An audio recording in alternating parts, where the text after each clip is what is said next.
In terms of the objectives, so what we'll be doing today is your first introduction to JavaScript. JavaScript is a very useful programming language to handle all different kinds of user interactions. So far, we've added the HTML and the CSS to our dashboard. We have something that looks somewhat functional, but very often the users will want to interact with that in some way. You might have like a settings icon, for example, in the upper right corner that when they click on, you might want to display something like a sidebar. Later on in the course, we'll also show how to create like graphs where if you want to simulate how your models are generating predictions, maybe you can input certain values in something like a text box, and then based on the inputs, the models will do a prediction, and then we'll be displaying it inside a chart. JavaScript is the programming language that you have to learn in order to go about handling those user interactions. And the syntax behind it is fairly repetitive. The way that we'll set it up is just basically this class creating a variable, storing certain kind of HTML element that users can interact with, like an icon, like our button for the settings, inside that variable. Variable will just like serve as a container. We'll just like hold the information, and then we'll add into that variable an event listener to say, hey, you want to listen in for a click event, so when the user actually clicks on the icon. And then specifying like a function that will be just like a block of code to execute when that event has been detected within the web browser. And that's pretty standard. I mean, not a whole lot of variability there. You might find that event listeners are different in terms of the variables that they target, in terms of the type of event that you want to listen for. But like pretty much all the syntax, very repetitive, which makes it easier to learn. So the Code Academy modules that you've been assigned so far, so we'll start to kind of take some of these modules that will address the JavaScript. The modules are kind of hit and miss. I mean, they kind of talk about JavaScript as like a very like broad kind of way. And so they'll go like very much into the details of like, 4 or 5 different ways of how to set up a function. Not all of those 4 or 5 different ways might be necessarily like relevant, but if you are interested in kind of transferring what you learn about coding from this class to completing like other types of tasks, stick with it. JavaScript is just like a really big programming language. There's a lot of things to learn, but if you are very much interested in setting up like websites or web apps, working with it quite a bit, it'll be well worth your time. Just maybe going a little bit broader in scope than what we'll be doing in class. And of course, if you download the course slides, I mean, there'll be like hyperlinks to all the documentations on the web, so you can learn about like little variations of different things that you can do to kind of set up and customize and build on some of these examples. So in terms of working with RapidMiner today, we're starting off with our first kind of modeling approach. So we're moving on from data preprocessing to data processing. Talking about association rule mining, it's like the correlation of nominal attributes. We'll talk about the FP growth algorithm, so how it goes about creating like a more condensed representation of all your data sets to kind of reveal some of the more interesting relationships, and how you can go about mining something that's called an FP tree using interestingness metrics. Really hard to pronounce. So different ways of going about correcting for bias so that you're able to identify associations that do occur most often within your data set. And we'll be doing this, of course, with our Titanic survival data set and finding out like who is more likely to survive or not, and depending on what characteristics. In this case, like a really simple example, looking at gender. Long story short, if you are male, you're not very likely to have survived, unfortunately. But we'll be able to demonstrate that quantitatively. So we'll talk a little bit about RapidMiner today for how to go about applying that. I really want to go through things as quickly as possible because I'm mindful that you have the first project that will be due at the end of this week. Which I think the requirements, I mean, not so intensive. Just setting up our data preprocessing workflow, making sure that you've at least engineered one feature, you've discretized one feature for inclusion in your model. And then you might be interested in using association rule mining to just kind of examine whether or not the features that you've engineered are likely to be predictive of the outcome, so the survival rate. But we'll talk a little bit about that later on in the course. So my goal is to just kind of skim through the coding part, since we'll kind of revisit this like in the next few weeks, constantly all throughout. And the first thing we'll be doing in terms of the coding is using JavaScript to handle a basic user interaction. So whenever you're setting up an event listener within the JavaScript code, so you're always following 4 basic steps. First, you have to identify which HTML element that the user will interact with, assigning it to a variable.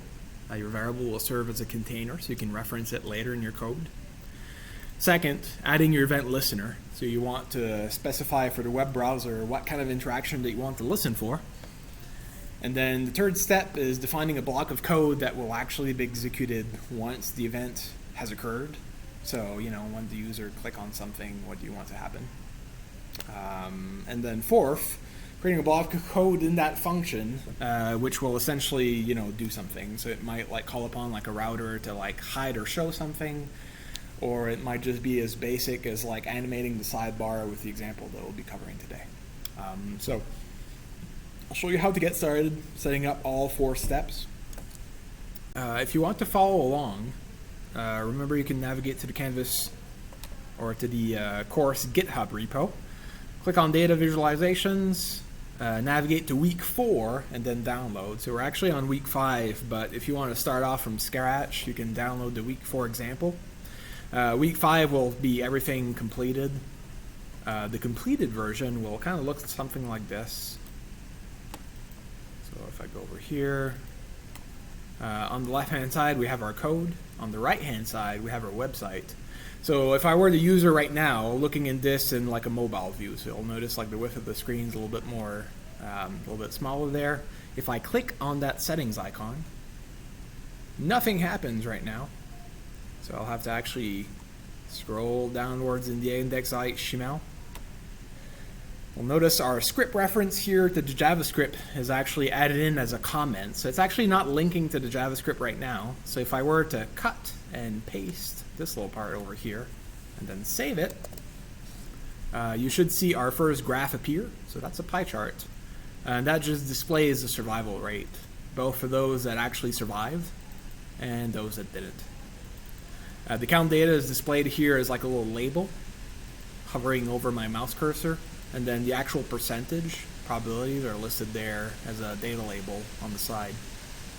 So if the user clicks on that little icon in the upper right corner, and that's one click on the settings button, you should see the sidebar appear on the left-hand side.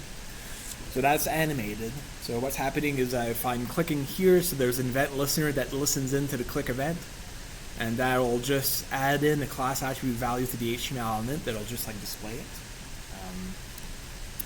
And I've set up another event listener, so if I double click on the sidebar, so it'll actually hide it. So click once, click to hide, and click one, or double click on the sidebar. And what we can get started with is how to go about animating that sidebar, how to go about showing it up. So for that, we'll need to take a look at the main.js document.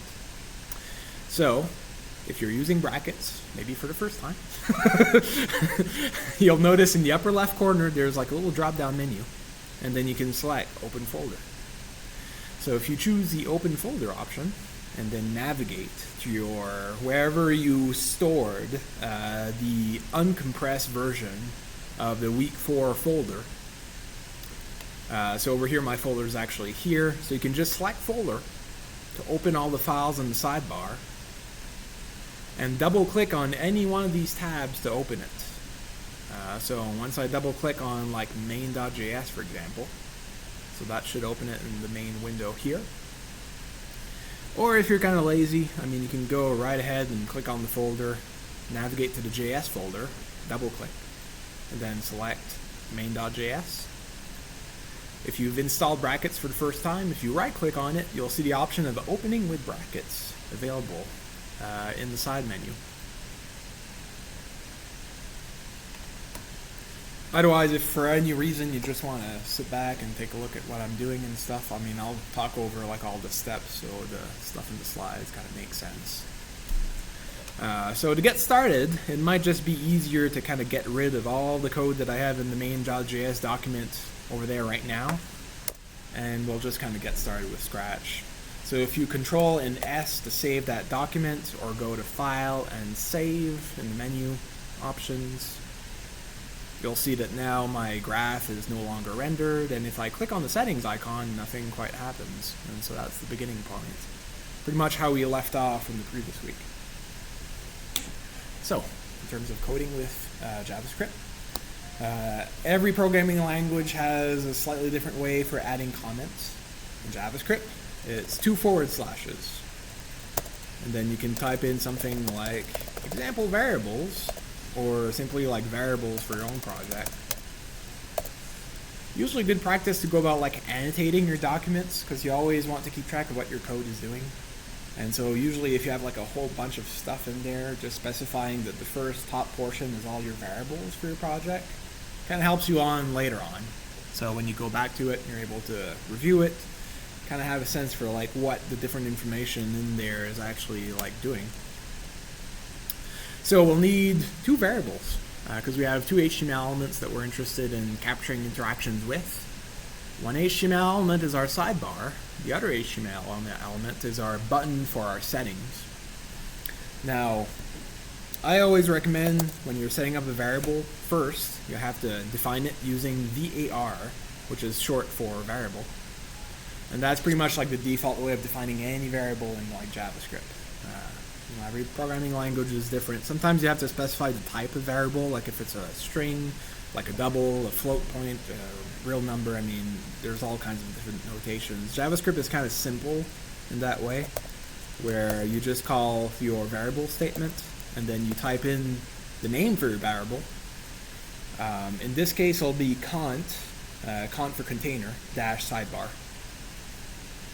to store the sidebar. The choice of name is not arbitrary. I always recommend using the same name for the variable as the ID attribute value that you've assigned to the HTML element. That just makes things simpler. So if I go to my index.html, the code for that big sidebar is a div container that's included somewhere along the lines of, let's see, so right over here. So you'll notice on line 47 of the index.html, we have our ID attribute. It's been assigned a value of cont sidebar.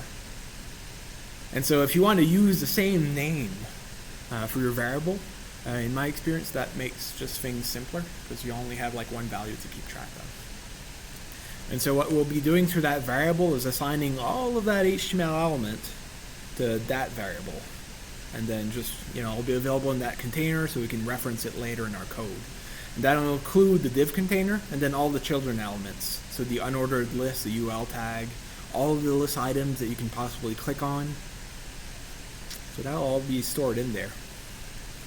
So to actually get that from the HTML, well, first you have to specify that your variable is equal to something, so equal to some value.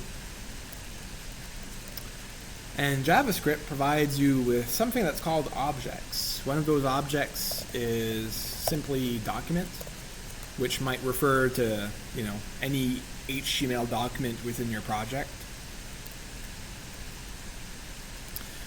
And so using that object, separating it by a period, there's also what's called a method that allows you to get element by ID. Notice the uppercase letters there on element, by, and ID. Always a little bit tricky, but if you start typing it, you might find like brackets provide you with like a little notation, like a little suggestion to kind of fill in. So in those cases, you can just click on enter, and it will add that in. Followed by opening, closing parentheses. Methods always have these like opening, closing parentheses at the end. That's usually because you have to define something within those parentheses, which is kind of like a value, like a parameter that you need to specify. So if you say, I want my variable of container sidebar to be equal to something in the document, and I'm going to get that something using the getElementById method, so I probably have to specify the value of the ID attribute that corresponds to that HTML element. In our case, quite easy. You just add in your little quotes, opening, closing, and then within those quotes, so it's just a little bit of a string, you type in cont sidebar same exact value as your variable, you notice, and also the same exact value as the ID attribute value for that div container that corresponds to the whole sidebar, and then close that off by a semicolon. And that's a long-winded way of just saying that you're getting that little HTML element and then you're putting it inside a variable, and that variable will use it later on in our code. So for every project that you do, you'll always be setting up like quite a few variables. For every HTML elements that the users can possibly interact with, like all the icons, all the sidebars, form inputs if you have like text boxes, like slider bars and whatnot, like every button that they can possibly click on, there's going to be a variable for that. So another example again, I mean the nice thing is it's really repetitive. Once you learn how to do it once, it's always the same formula. So we need a variable for our button dash settings that the users can click on. Using the document object and then the get element by ID method. Opening, closing parentheses, add in your quotes, opening, closing to define your string of text, and then add in your ID attribute value, button settings, closing that off with a semicolon. Another thing about JavaScript that's kind of tricky, you only need to make one little mistake for all of your code to kind of crap out and give you an error. In those cases, you have to start like problem solving and troubleshooting. One little thing that's very helpful in terms of troubleshooting is just relying on something that's called the console. The console is kind of like allows you to like post messages somewhere within your scripts that says that something has happened. In our case, for example, we might want to make sure that our variable includes the HTML elements, and so to do so we can just send the whole variable content through the console statement so we can see it in developer tools in the web browser. That is also pretty easy to do. You just type in console and then .log, opening, closing parentheses, and then add in just your variable statement, just to have a sense to like, you know, what's the value of that variable? Did that actually work? So if you type in again console.log, opening, closing parentheses, and then add in your button dash settings for your other variable, and don't forget your semicolon. So once you've saved your file, so Control and S is the shortcut key to save, or File and Save. How this works is that when you open your website, so here I have like the live version, and to access your live version you can just click on the live preview icon here in the upper right corner. So you'll notice in the web browser there's a little settings icon in the upper right corner that gives you this drop down menu. Over in More Tools and Developer Tools is where you'll find your console. So that's in Settings, More Tools, and Developer Tools. So if you open the Developer Tools, and I'll kind of drag this a little bit more to the left so you can see, there's a few tabs there. One of these tabs is called Console. And over here to the right, you'll see that there's two messages that have been logged to that console so far once the web page actually loaded into the web browser so you can view it. And that includes our div container that has an ID attribute value of cont-sidebar, and the div container that includes the icon button-settings. In fact, if you hover the mouse cursor over them and you try to select it, in some cases that might work. For some reason I'm not able to select the cont sidebar, a little bug there. But if I hover over the button-settings, you should see highlighted on the screen, and that's what that HTML element corresponds to. So far, both of those have been logged in our variable correctly. And so you can kind of get the kind of dance, like whenever you're doing something, you always want to check in with the console to make sure that it worked properly. Again, if there's any kind of like little bugs in your JavaScript, it could be as simple as like missing like a semicolon in one line. Usually what will happen is like the whole code won't be able to run. It'll just kind of like stop. And then what you might see in terms of like an error message, so let's say for fun I were to like get rid of this semicolon, and then let me just like clear the console there and reload. what you might see is, well, that doesn't even give me an error message. Are you kidding? Okay. Well, let's try something more drastic. So you might see these little error message come up. Uncaught syntax error. And then there's something like a missing closing parentheses after the argument list. Whenever your console lights up in red like that is when you have like a little mistake in your code that's bad enough to kind of crash the entire thing. So all of your script won't work essentially, so you'll have to fix it. Luckily, as part of the little syntax error message, it gives you a hyperlink, and it'll tell you like what line usually is causing the mistake. So in this case, it says, well, something's happening in the main.js document on line 5, and if you click on it, on that little hyperlink, we'll usually kind of highlight it over here in the preview option. So you'll navigate to the sources tab. We'll find the document at the source of the mistake, and then we'll give you like this little highlighted kind of a warning on line 5. So you can go back to your document, type in the missing information, and then fix the mistake. And then you see like once you refresh the web browser, little kind of error message is gone. If I go back to the console, you'll see it like reload, but it doesn't have that little warning. If your console gets like a little bit too wordy after a while, you can just like right click on that window and then select clear console. And that'll just like start anew. And you can just refresh your web browser, and you'll see again both values for variables will be logged again. So any questions up to now in terms of how to use the console to handle these little errors that can sometimes crop up? Yeah. Well, let me trust you, like once you start with JavaScript, you'll get familiar with that functionality pretty quick. It's pretty much like a matter of just trying certain things. Sometimes it breaks, and then you have to fix it, and it's all part of the fun. So once we've set up our variables, we can add in our event listeners. Again, the syntax for event listeners, very different, but also very repetitive. There's all kinds of events that you can possibly listen for. For that, in the slides, I added in a hyperlink to the relevant documentation for the W3 School website examples. You can take a look.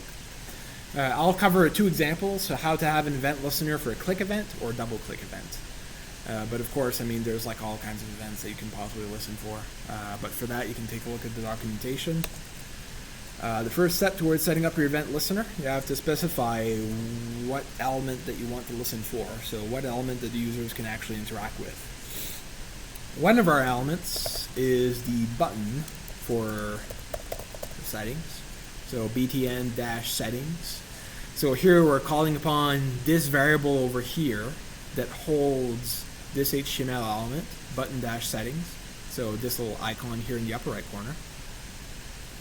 So if you add in a dot and then call in this method, add event listener.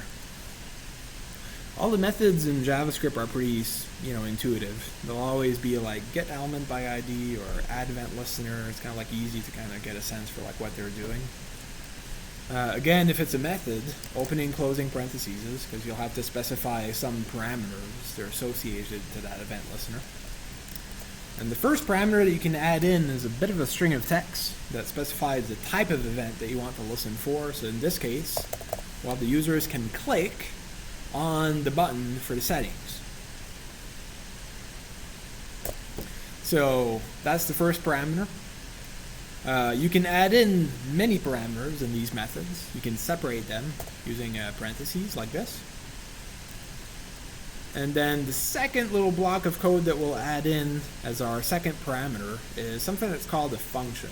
And so if you type in function like this, and then opening and closing parentheses, because functions are kind of like parameters, they also take parameter values. But in our case, we're not going to add in like anything within those parentheses. We're just kind of like define a function, and then we'll call it once that event is actually listened for, so once that event is detected within the web browser. So here we've defined our function. You have your opening and closing parentheses. And you can also add in an opening and closing curly brace, just like so. Curly braces are these little notations, not to be confused with like there's opening and closing curly braces, and then there's the opening and closing. I can never get the name right. Well, we'll talk about that later. But if you can find the keys for opening and closing curly braces, usually in the upper right corner of your keyboard, add in a line break to separate them. So you'll notice here you have your click string separated by a comma, function, opening, closing parentheses, and then your opening curly brace should be on line 9, and then you can add in like a line break where all of your code will be added in. And then you'll notice the closing curly brace here on line 11, followed by the closing parentheses for the add event listener method here. And then you can close that off with like a semicolon. And that's about as complicated as an event listener really needs to be. So what that little block of code will do is for that button for the settings, it'll start listening in once the document is loaded within the web browser for when the user actually clicks on that HTML element that's stored within the variables, in this case a button for settings. Once the click event has been detected, whatever has been defined within your function statement, which is right over here, is what will be executed. So it's like a very simple, like, if this thing happens, then do this kind of thing. So, just to make sure that was written in correctly, you probably want to specify console.log, and then log yourself like a little message, like user maybe, clicked on button dash settings, followed by a semicolon. Because you always want to, like, the minute that you add something in your script, you always want to test it just to make sure that it works properly and there's not like a missing parentheses or like a closing parentheses over there that's kind of like missing. And so now, since I've saved my main.js document, I can reload the website in the web browser, and if I click on the button settings icon over here in the upper right corner, what I should see appear in my console is a little message that says user clicked on button settings.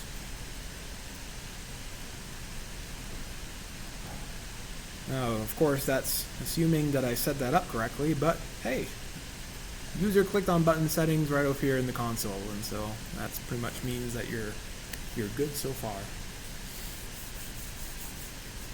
Any questions so far in event listeners? Well, if you're following along, there's nothing like repeating the very same steps to kind of gel it in your mind, right? So you can add in another event listener for your cont-sidebar. So in this case, adding in the event listener to listen for a double-click event,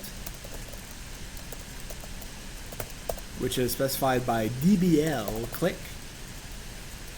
So again, for variations on that parameter value, you can take a look at the W3 School documentation. Hyperlink is in the slides. Followed by your function statement, opening, closing, curly braces. Don't forget your semicolon at the end. And then another console.log message. User, in this case, double-clicked on cont-sidebar.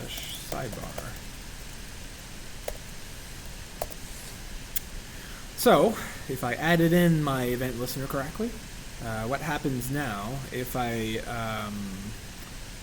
let's say, I'm just going to open it up so you can actually see the sidebar. So now if I double click on the sidebar, so that's a double left click. If I go back to my console, take a look in the developer tools, what got logged, there should be a user double clicked on the cont sidebar message that appears. So far so good again.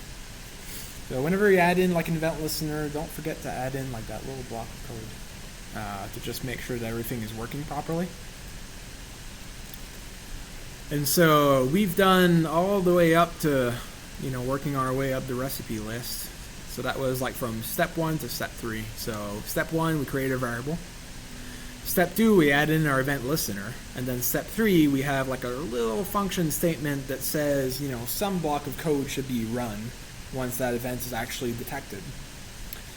Step 4 is really where we bring in our methods to do something with regards to that HTML element. Now that's where getting to learn about JavaScript gets a little bit more tricky because there's so many methods that are available. But there are some that you kind of use more often for projects than others. So in this course I'll try to emphasize the ones that tend to reoccur quite a bit. One of those things that reoccurs quite a bit is the ability to add or remove class attribute values. So if you remember from the previous week,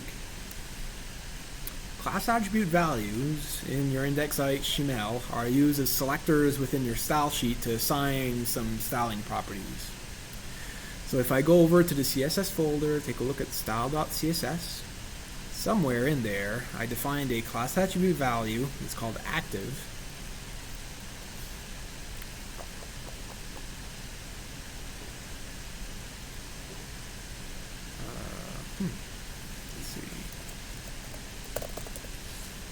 Right over here. So I have a little bit of a block of code in my style sheet, so style.css, that says for the container dash sidebar, if that container also have a class attribute value that's called active. So the container itself should have a width of 250 pixels, should have a max width of 250 pixels again, and then, very importantly, so you can actually see it, the opacity level should be set to 1, meaning that instead of a value of 0, so it won't be transparent, so you'll actually be able to see it. So that means that if I go over to my index.html, and I go over to my container, so container-sidebar, so right now there's 2 class attribute values that are assigning styling properties. Column-3 that's used within the CSS grid to figure out the positioning, and then P-0 that adds, no padding. So essentially like this, the size of it is about smack against the margin of that container. But if I add in my class that's called active and then save that within the index.html,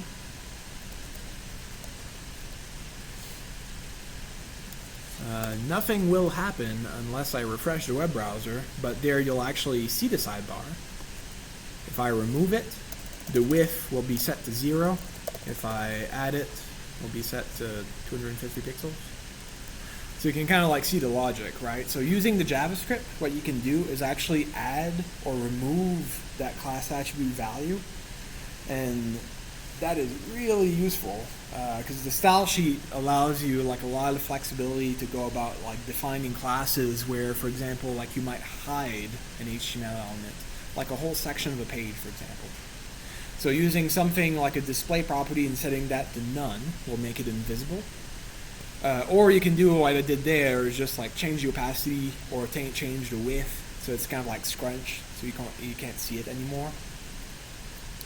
But all to say, the ability to add or remove class attribute values to your HTML elements using the JavaScript, really useful stuff. And you'll end up using the following method that I'll show you for practically every project that you would kind of take on. So going back to our main.js, so the method that you can use in this case is, first we'll need to target our sidebar. So cont dash sidebar. So container is currently assigned to that variable. Next, we can access something that's called a property. It's called class list. Now, the class list gives you access to, as an array of values, to all the class values that are associated to that HTML element. So currently, that includes P-0 and column-3, so col-3. So to the class list, you can add things, you can remove things. There's also a method that's called toggle. And toggle is pretty cool. That's really simple. So you add in .toggle. And what the toggle method does is it'll check the class list. And if there's a certain class that's called active, so if it's currently missing from the list of all class values, So it'll just add that in. But if active is actually already within your class list, instead of adding it, we'll actually remove it. And so hence the word like toggle. So either toggle on or off. Since you're not really able to track like how many times your user actually clicked on it, right? So the toggle will take care of that for you. So if the user clicks on it, the class attribute value will be added in. So now you can see the sidebar. If the user clicks on it again, it will actually remove it, and now you can't see the sidebar anymore. So to demonstrate that, you can just add in your semicolon over here, save within your document. So if I go over here and click on the sidebar icon over here, so now it added in the active class to the HTML. If I click on it again, it will remove it. And that's kind of like the toggle at work.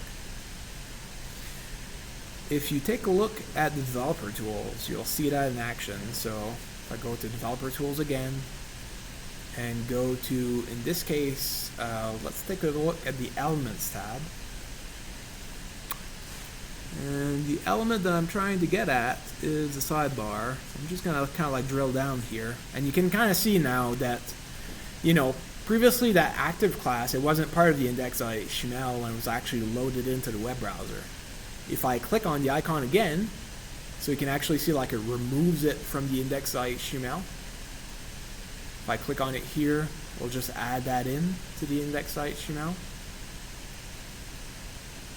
And so the toggle method, does something like really basic, just adding styling properties, removing them using the class attribute values or selector within the style sheet.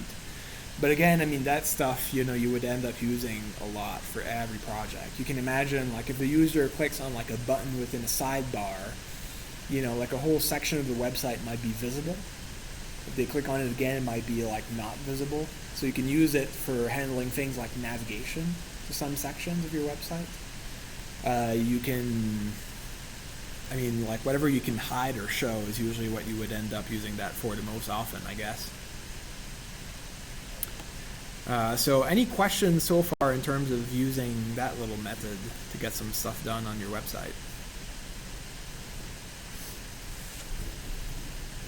Is your sidebar toggling? Excellent. Well, if it's not, you can download the course materials. It's already done for you. But just for the sake of understanding, over here would be the same piece of code.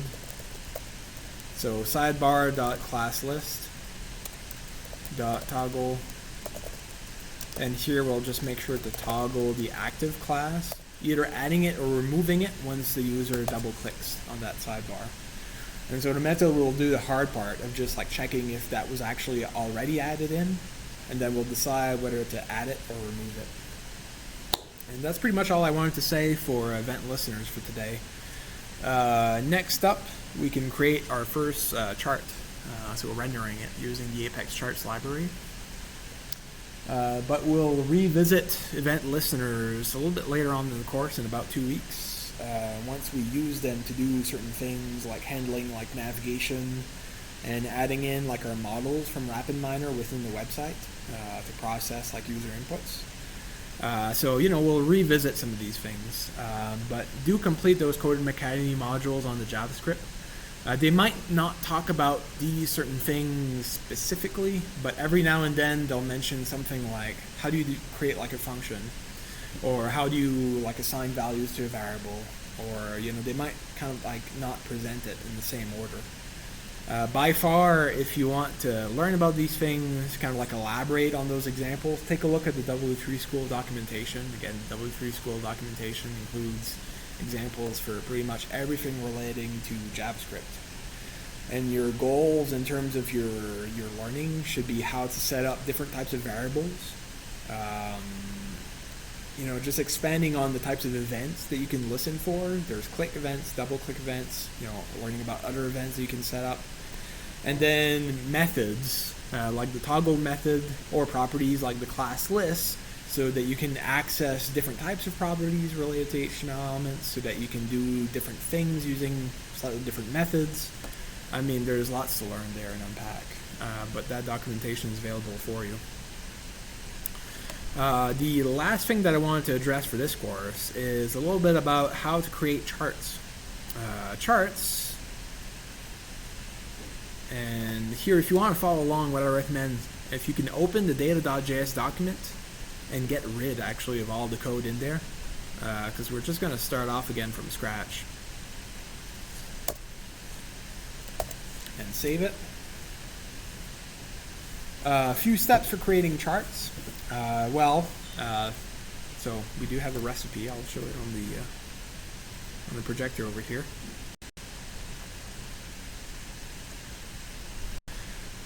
So your first step for creating charts, like recipes, first step, you have to specify where the chart is going to be located.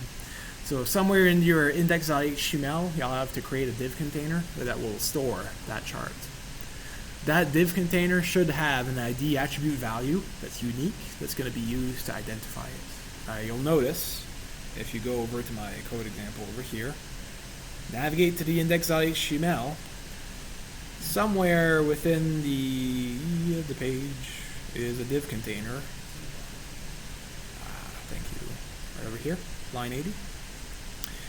Within that card is a div container. It has an ID attribute assigned a value of chart 0, and for every chart that I create, I'm just going to do like chart 0, chart 1, chart 2, chart 3, but you can use whatever ID value that you want, just as long as it's recognizable, it's unique.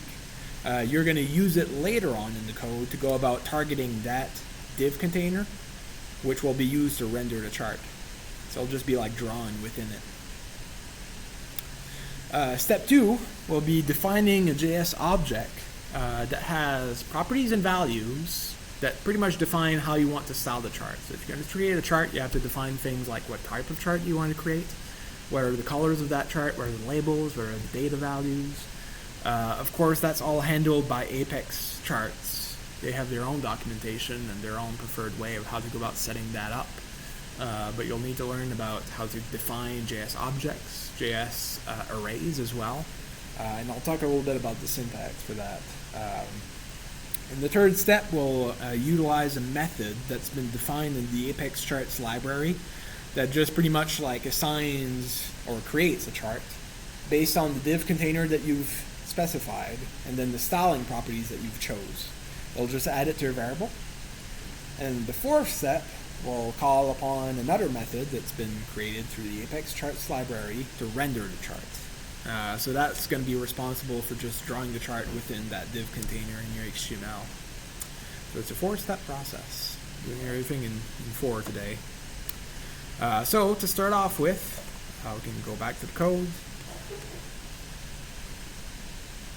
And here, I think in the first step, we can begin by defining, since we already have step 1 created, so we have our div container, we'll hold the chart. So now we can go to step 2, which is defining the object in JavaScript that will hold all the styling properties for the chart. So what kind of chart it is, what it should look like, and all the data for it. And throughout the course, we'll just be kind of like relying on the same object. So we can define that object by calling upon the variable statement. Remember, variables, all the variables, different types of variables in JavaScript, it's all the same. You just define it by a variable and then specify your name for that variable, which is going to be options. The name itself actually doesn't matter, but it's just easier to stick consistent with the terminology that they use in the Apex Charts documentation. So they just call it options. So we're just going to stick with the same value there. And that's going to be equal to something that's called a JavaScript object. The unique thing about JavaScript objects is that you define them by opening and closing curly braces, followed by a semicolon. In fact, that might very well be the first thing that you will learn about through the Code Academy module on JavaScript, is how to go about setting up variables, how do you define objects, how are they different from arrays. The syntax is pretty straightforward. I mean, you just create your opening, closing curly brace.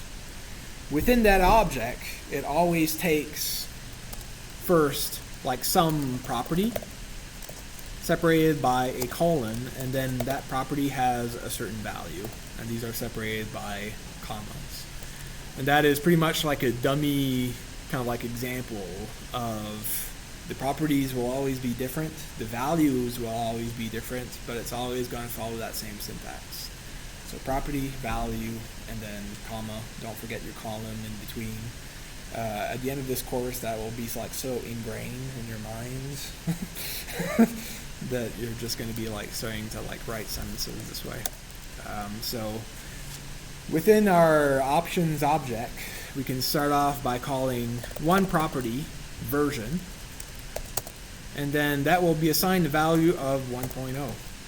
And that's for our own purposes. I mean, if we're going to keep updating this throughout the course, you probably just want to keep track of what version it is. So don't forget your little comma there at the end. And then here we're going to call another property that's called data. That will also be assigned a value. In this case, will be a JavaScript object. So notice here that I have the property over here on the left-hand side. The value is actually an object. So you can have objects embedded within objects, which is kind of like meta level, kind of complicates things. But just as long as you keep track of it using the hierarchy in your code, so try to like make sure that the indenting is always consistent. So notice here how I just like added in like a line break for that object, and then just make sure that the closing curly brace is about at the same indenting level as your variable over here, as your property over here, the property name data. We'll make it easier to keep track.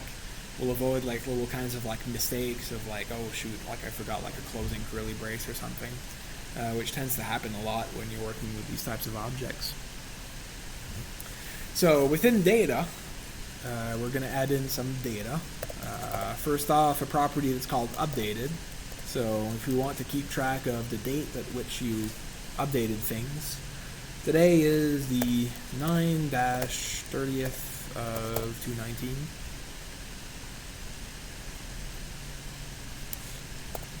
And following updated is a property called items. And here for items, we're going to define an array. An array is different from objects. You'll notice it has these tool symbols that I always forget the names. For now, we'll call them close braces. Opening, closing. But I think like the actual name is something like, it's not curly braces, it's not brackets. It's not braces, no brackets. Something. But it kind of looks like this. You'll find it in the upper right corner of your keyboard if it's organized the same way. And arrays are just like lists of items. The first item in our list will be an object. So here you can add in opening, closing curly brace. And here I like to like annotate things to kind of keep track of things. So you can add in like two little forward slashes for a comment and say this is going to be the start of our pie chart. So pie chart for survival rate. And at the closing curly brace over here is going to be the end of the pie chart. And so all throughout the remaining weeks of the course, the next 2 weeks in fact, what we'll be doing is just adding in items to that property. And we're going to create like an item for each and every chart. So you can separate those items by going over here, like adding in like a comma over here next to the closing curly brace. And then following that comma, opening, closing curly brace to create like a new chart. So this would be our new chart over here.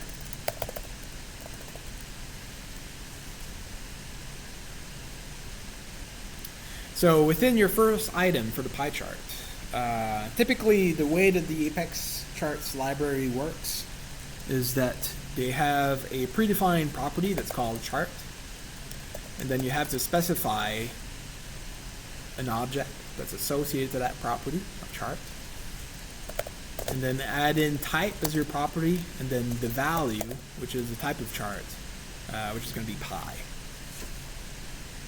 Now you might be wondering, like, how do I go about learning about different, kind of values that's associated to that property? So that's where the documentation for the Apex charts library comes into play. In terms of defining different types of charts, for example. So if I were to open a web browser. I've also added in the hyperlink to the relevant section of documentation within the slides. But here I'm just going to type in apexcharts.com. I'm going to try to navigate to it if the web browser is able to comply. I'm going to sneak in a little bit of sushi. Apologize for that. I'm really hungry today. So, first off, learning about the different types of charts that you can create. If you go to demos, you'll see different types of charts, like line charts, area charts, columns, bars, mixed, and so on and so forth, all the way down to the pie chart option, which is right over here in the lower left-hand side. Now, if you select pie, you'll navigate to this dashboard over here that shows slightly different code snippet examples for slight variations on typical pie charts that you can create using the Apex Charts library. And if you choose the simple pie chart option, because we like to keep things simple, you'll navigate to your starting kind of code template. And this is like your starting point in terms of like the basic kind of properties that you need in order to create like a pie chart. That little code snippet will include first and foremost like a chart property. And then there'll be like a type property within an object, and that's assigned a value of pi, very much like we did. But we'll kind of expand on some more options. So you can add in like labels. Your series will define the data, so the count data, for all the corresponding labels. And then other properties like responsiveness, so how to handle like different types of scenarios where the chart might like resize. I always recommend, in terms of like the first point of how to learn how to create like a new chart using the Apex Charts library, is take a look at the demos. And then specify the type of category that you want to learn about, and then drill down to the corresponding code snippet example, and then take a look. In fact, you can like copy paste all of that code snippet example directly within your data.js as an item in this section over here. You'll see that this little part is pretty much exactly like that little part over here. So everything that's within the options.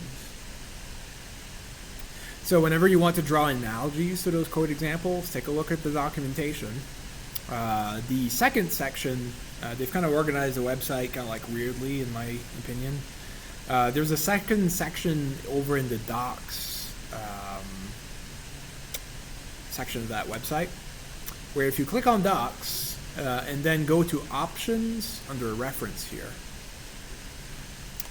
that will elaborate further in terms of like some properties. Like you might have, like for example, like a chart property, and if you click on the drop down menu, different options for chart.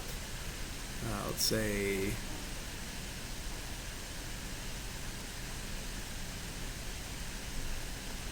well, let's scratch that. Let's take a look at like plot options rather. So if you go to plot options and then specify pi, yeah. So if you go over, you can define like something like a plot options property, and then you can have like all these different kinds of like values that you can add in and experiment with in order to go about like customizing the styling properties. Like for example, for like pie charts, for example, yeah, you can define like a certain scale for its size.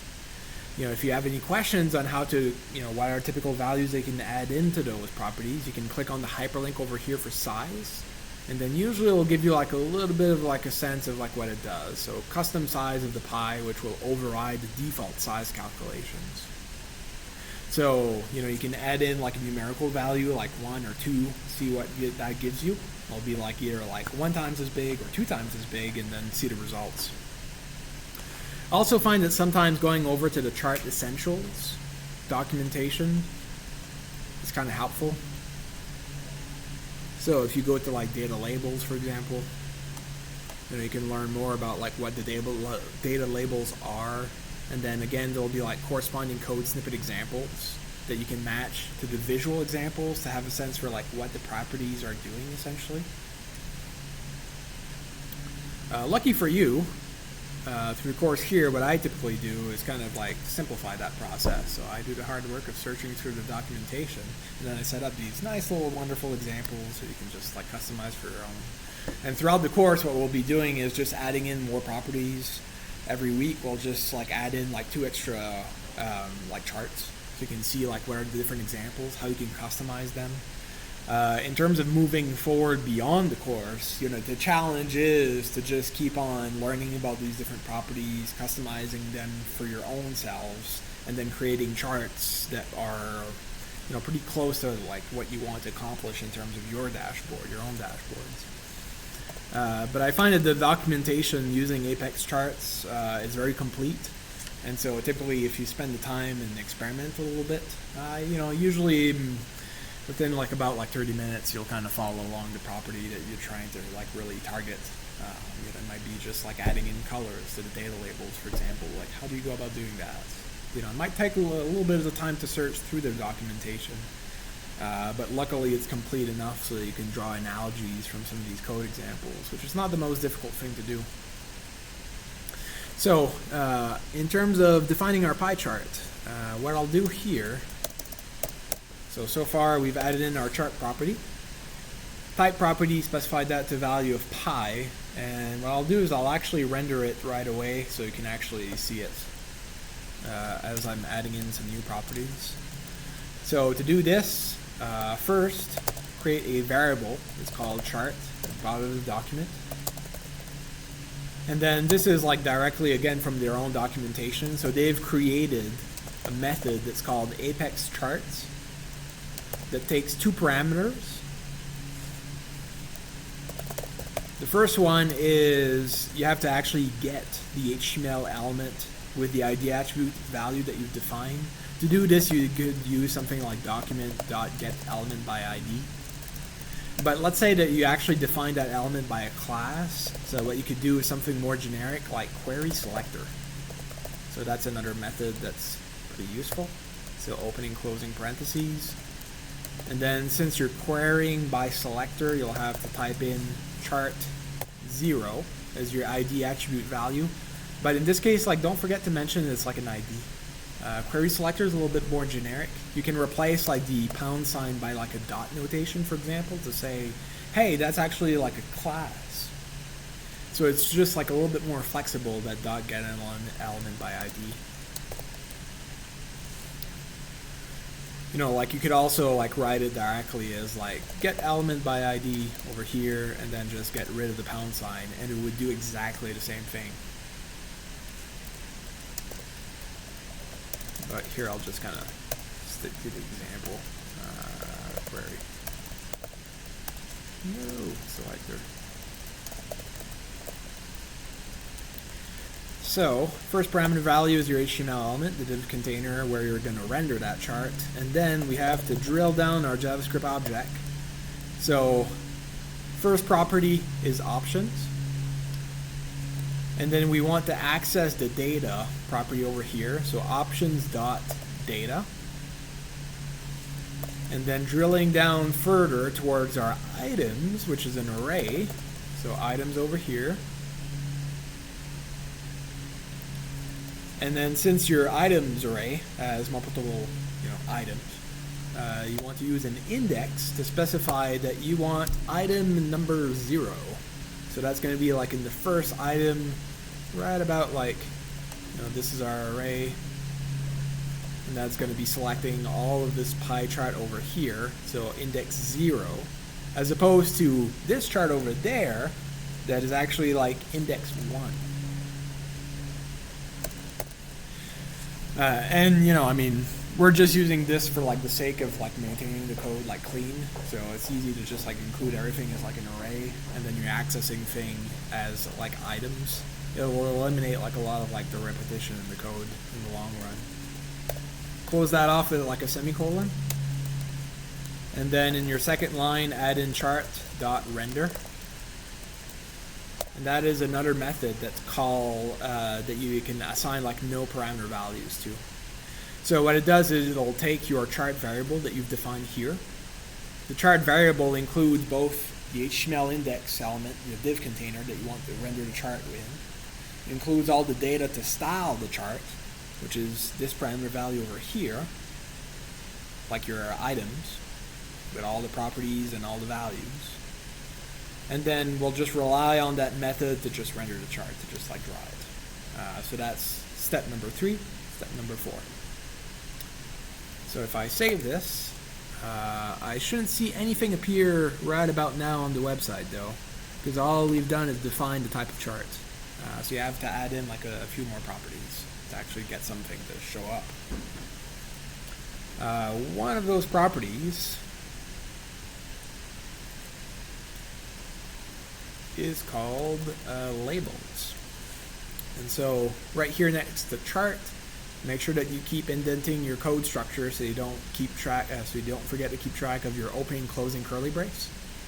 You can separate it by a comma, and then add in here following charts, labels, column, and then within labels are always kind of like organized as arrays. So you have like a string of text here for your first label, which will be survive, and then a following string of text for those that died. Separate that by comma. So if we save it, nothing quite showing up yet. Probably because we need to we've got like 2 labels, so 2 classes. So we know that we have like a survive category, a died category, but there's no data yet to actually give you like a sense for like how much counts are assigned to both of these categories. So next, if you define something that's called series as a property, define that as an array, and then write in as your count data 342 that survived, and then 549 that died, and save it. And so we have our pie chart that shows up with 342 people that survived, 549 that died, which is about the count of survival and died for the training set. So that data set for the Titanium training set that we downloaded. And then Apex Charts does the hard part of just like calculating the percentage, the probability. So 38.4% that survived, and then 61.6% that actually died. Has like some default themes applied to it. So already like the text has been like formatted. There's some font family that's assigned to it. There's a little bit of drop shadow to these data labels. There's predefined colors. So all of these things are things that you can customize and override essentially by just adding in more properties. So, when learning how to do like Apex Charts, it's all about how many properties that you know and can customize. And again, these are things that you don't really have to like memorize because they're all available on the website. But you do need to get familiar with like how to navigate the website, how to draw analogies from the examples. For example, like I don't recall from memory like that there's like a title property, but I might be able to find the title property within the reference documentation, and from there, might be able to find that there's actually a text property that you can define where you can call the title like survival rate. And that there's like an align property next to that, where you can align your title for the graph as like center align. And by now, like for each property that you can add in, like you should see like the website kind of like updating and like re-rendering the graph. So if you want to add in like some style for the title, you can add in your font size of like 18 pixels. Specify the color as a hexadecimal value. So pound 595959, which is like a slightly lighter shade of gray. And then the font family, which we're using Poppins throughout the website. And really the benefit of using, programming the charts just from scratch rather than using like a software like Power BI or like Tableau is that you really have that power to like customize the graphs accordingly, right? You can specify the font family exactly how you want it. You can get the size of the chart exactly how it should be. The color schemes, I mean, there's no problem. You can sample whichever color that you want. It gives you like a little bit more flexibility.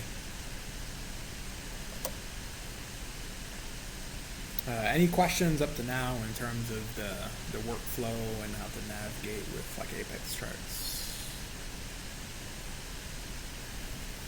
Because from here on in, it kind of gets boring, and there's just like more properties and values to add in.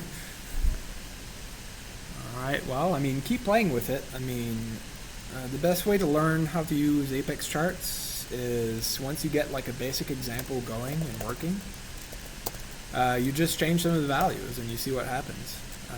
That's pretty much how I learned how to create these like little variations on charts, you know, and every week we'll keep covering different kinds of examples. So here, just specifying the colors for all of the charts area, just to make sure that they're consistent with the color scheme for the website itself. So A66, F3F, so that's all stuff that we've already kind of defined and saved somewhere within the style sheet. And that'll change the colors to like a slightly like teal color over here and then a brown color over there for dyed. So we're going to be using that for like all the charts. There's also a legend property.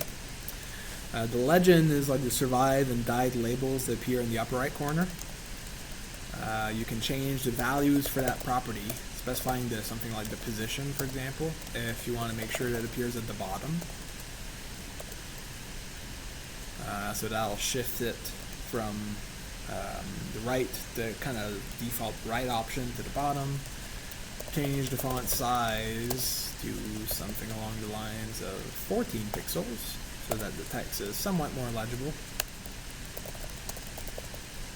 Font family. Oops. Oh, little teachable moment here. So when you get a typo, what will happen usually is no chart will be rendered, so it's just like running an error. Whenever that happens, and make sure actually to just take a look at the preview while you're kind of like playing around with it and stuff, you'll notice sometimes these little syntax errors will come up. If you add in like the little column there and fix that, you should now see it back appear once I define my font family. So it gives you like a little bit of feedback too when something's not quite working right, or you maybe like put in a value that's not actually like supported by Apex charts. You can rely on these to kind of give you some feedback so that you can kind of like experiment and kind of notice like when something is not quite working.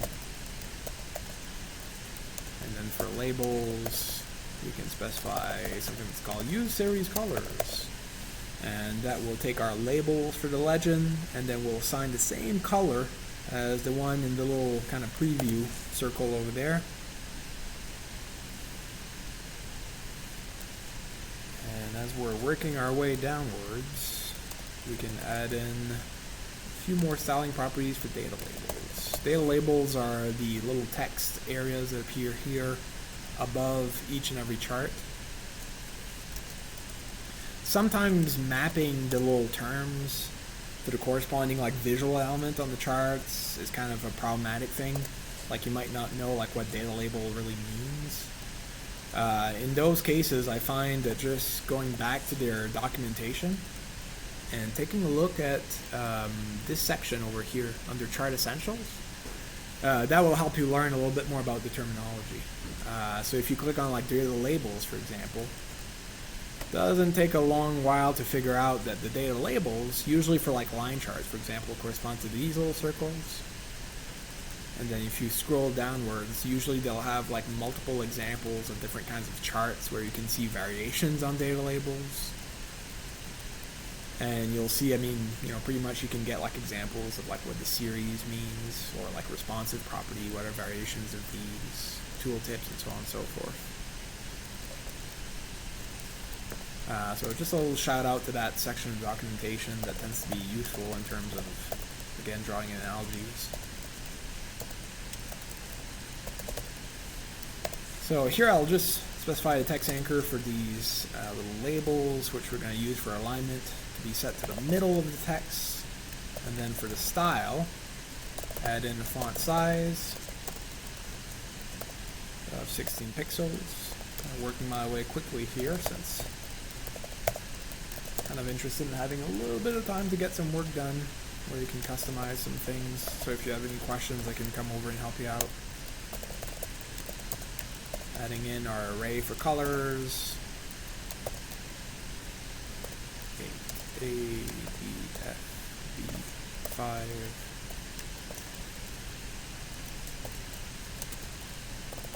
And I mean, like every week, we'll just add in 2 extra charts. So we'll have like lots of chances to kind of go about like playing with these.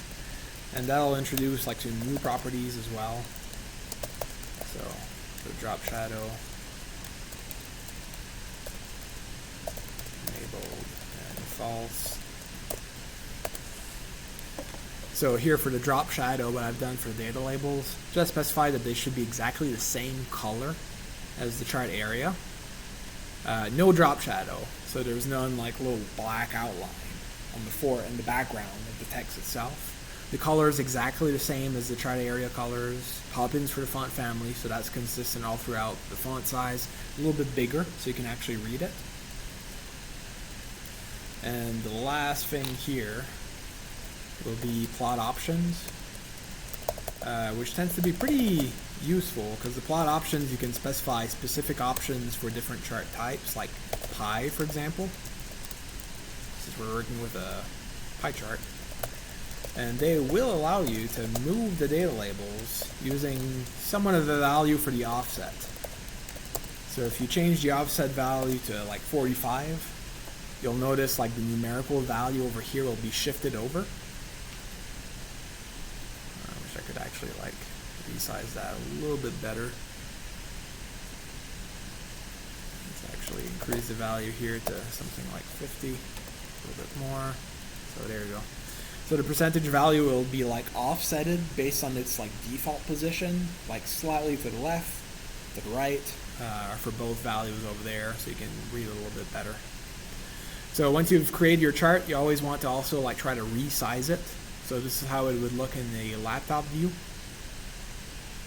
Somewhere near a tablet. And then for mobile, can't quite get the screen narrow enough to kind of match it. But again, you can use the developer tools to simulate for different kinds of devices. But that's pretty close to how it would be displayed there. So Apex Charts just takes care of redrawing the graphs responsively, so based on the type of device that you're using, the screen width. A lot of that, again, can be defined just by how you create your CSS grid. But a little bit later on during the course, I'll talk a little bit more about like how you can adjust some of these properties for different kind of breakpoints to ensure that your graphs are truly responsive. But in most cases, I mean, it's easier to rely on your column width and your CSS grid, which is why we spent so much time working on it in the first 2 weeks. So that's about it for graphs for right now. Let's take a breather because I have a feeling that that was a little bit longer than I had expected. So I'll take about a break, 10 minutes. If you want to try out customizing some values before we move on to the RapidMiner example, what I always recommend is take a look at the documentation, take a look at some of the properties, the different values that these can take, and just, you know, change those values, see what happens. You can try out maybe like creating like a new chart entirely if you want as well. And if you have any questions in terms of working with these things. The event listeners will talk more about that in 2 weeks, but the charts will revisit them for the next 2 or 3 weeks. We'll just introduce like 2 different charts and add those in. The count data we'll just get whenever we run RapidMiner, take a look at the descriptives, so that'll be useful in terms of defining how we would go about creating the charts. So yeah, more on that 10 minutes from now. Just let me know if you have any questions. Otherwise, we'll get started with RapidMiner. While I finish my lunch, raise your hands if you have any inquiries. I'll just come over.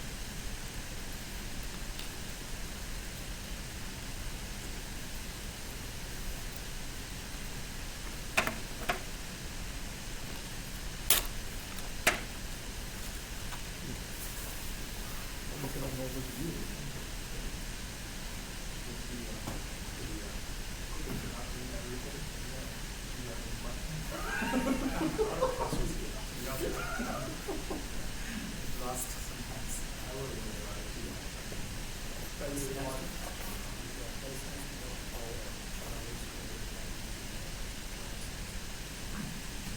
always a class they have to go. The second section will be directly relevant. For that first one, if ever you're interested, there's a lot of this stuff that you use for web apps. Like if you want to go and like workflow. So take a look at the slides and stuff. And that way, like you get a question now, you get set up. Just knowing the basics of like how to pull things up.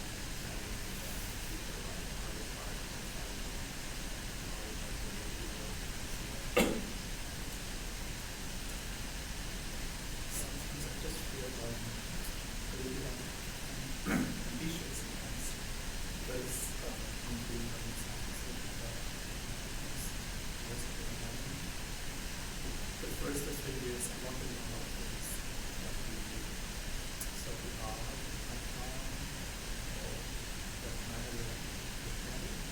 also I found some tools that a lot of things. So but now I can actually put some like that.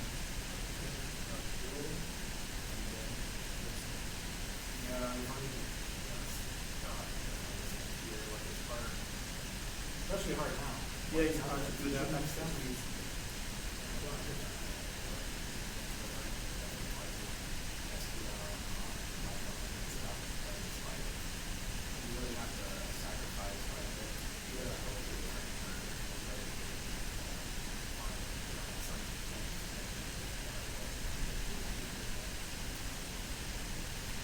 For me, like when it comes to all that stuff, you know, it's like, oh yeah, I want to run for the site, but it's like, yeah, like my role in the lab, you know, we worked with that for a while, but like, if we want to do anything else, it's like, you know, the computer hierarchy of it, you know, like stuff.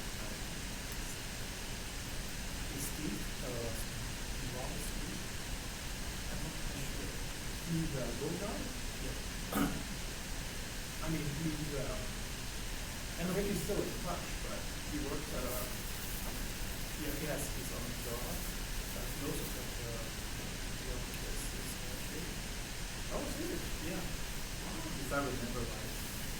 So FQRIC is like the option, it's like synonymous with like NSF or something like here in the States, it's like the state level funding. And that you can apply for your own functions like practice. I mean, I guess it's slightly different, the process, but there's still like competitions like the developers of practice. The process of applying for a year, like that.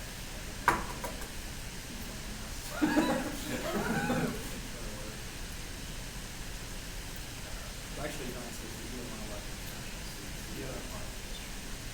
That's not the case with other countries. But for most of this trouble because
those are actually supervised. Really, yeah. Check that out where it works with how to do it like a different platform like Outlook and morale.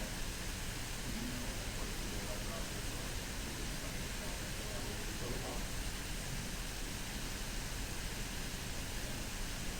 morale is finishing off the master. And I heard about this in place that there's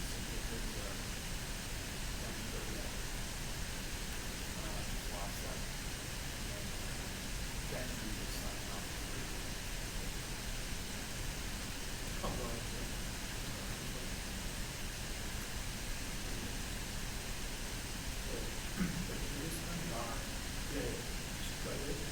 you were in California now, but she's still had to work with it. Well, unfortunately, she never graduated from her PhD. But she's studying over there. Her husband died. All but it's like really for a job. So it's a creative one for the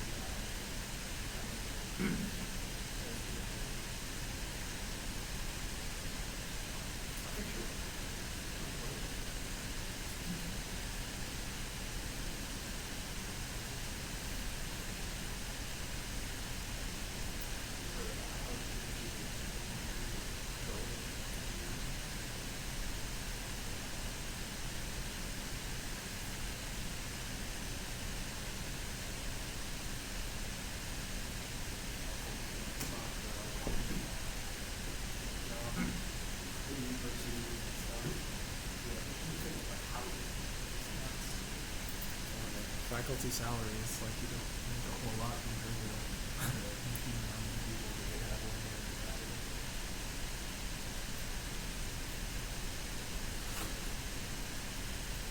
Have you ever heard from Clemson? Well, he's doing well over there. I mean, he's still on the market right now. He's applying for Wisconsin position, if they kind of become available. There's quite a few actually this year. I think she was high road.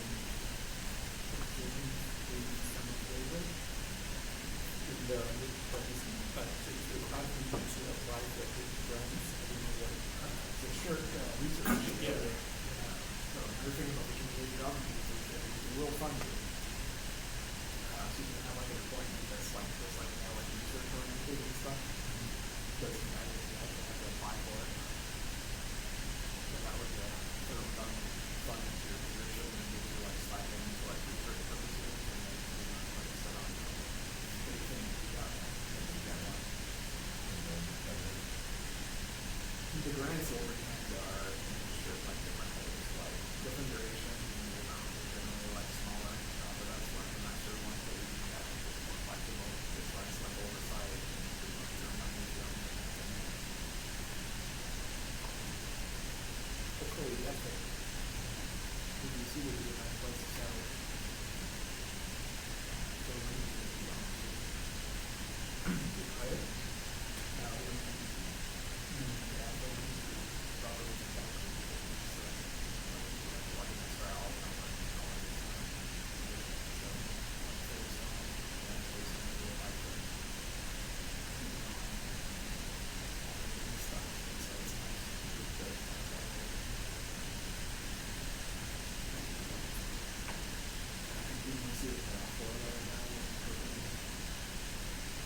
Rogers Beach, and also like Florida State has like a cluster that they're hiring for like with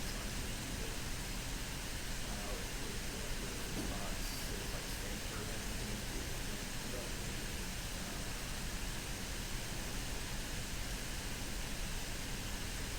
I think there's a lot, but they're more like like this company. I worked for a while.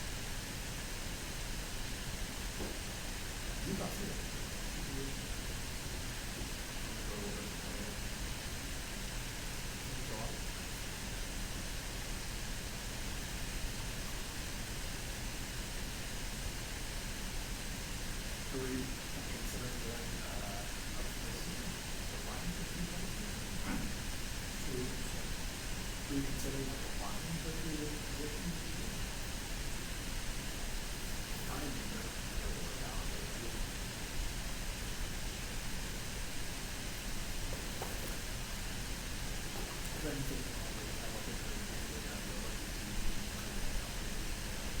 just like how much you want to, trying to like have like just like find the right fit.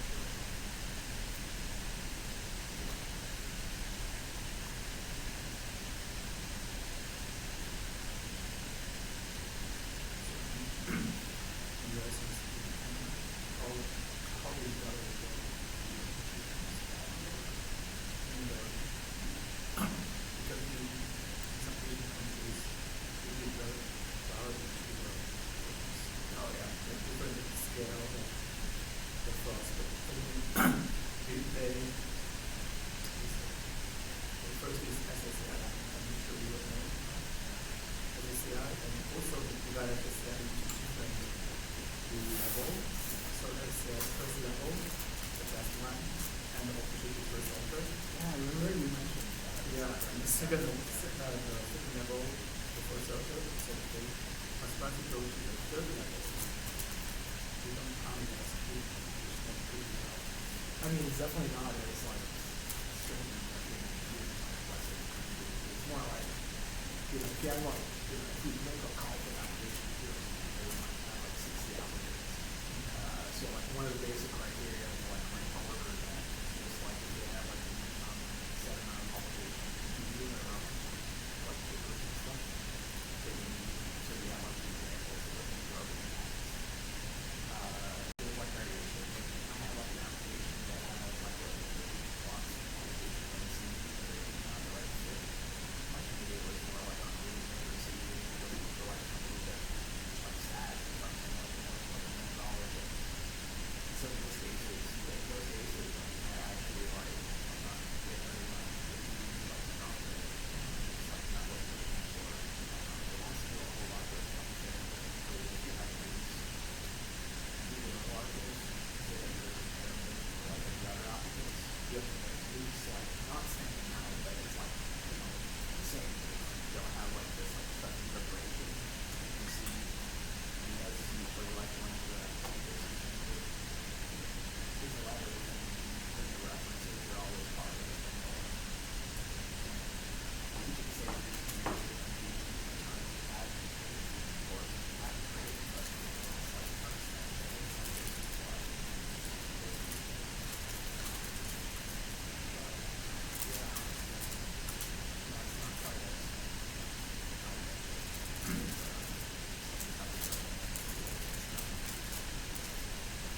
I would imagine like universities too get like less applicants.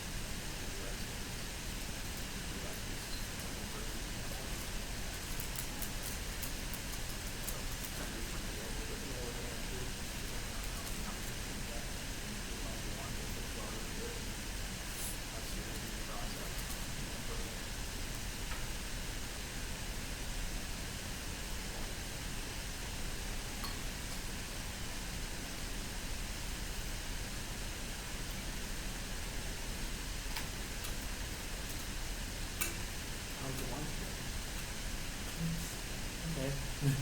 good. I like the sandwiches. They do a good job.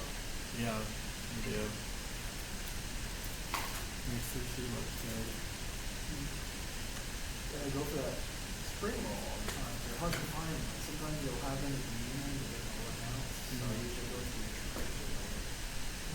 You get them in the morning. So I usually buy them.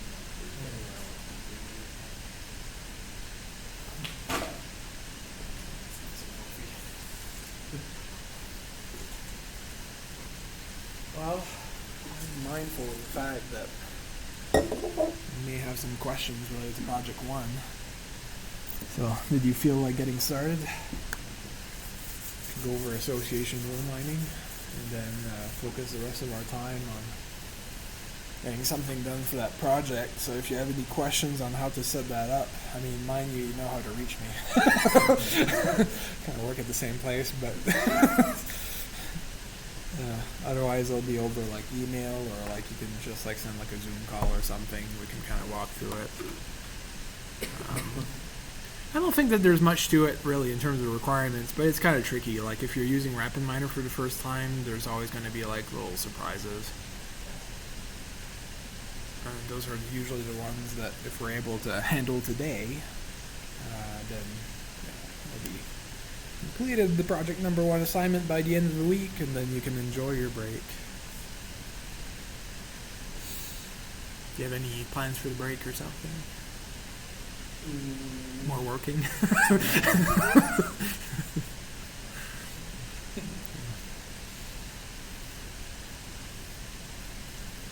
It'll be nice to recharge the batteries.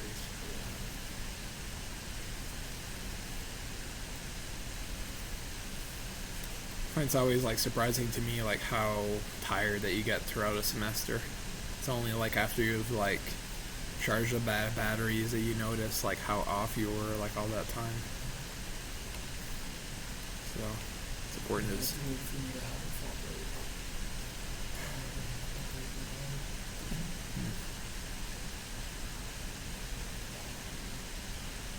well, they come in handy.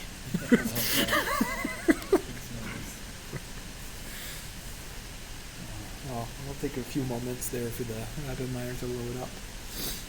You might have noticed too that if you had a notification from RapidMiner, they came up with like an updated version 9.4. If you want to take a look at the, I think they're organizing like a webinar to go over like all the new features. But you can take a look. They're really pushing more like their cloud platform to deploy models, which makes them available as like APIs. We'll talk about that in this course actually, how to query an API. So you can get data to your model, which lives on the server, and then the server will just like send back a response, and then you can use that in your dashboard to display the predictions.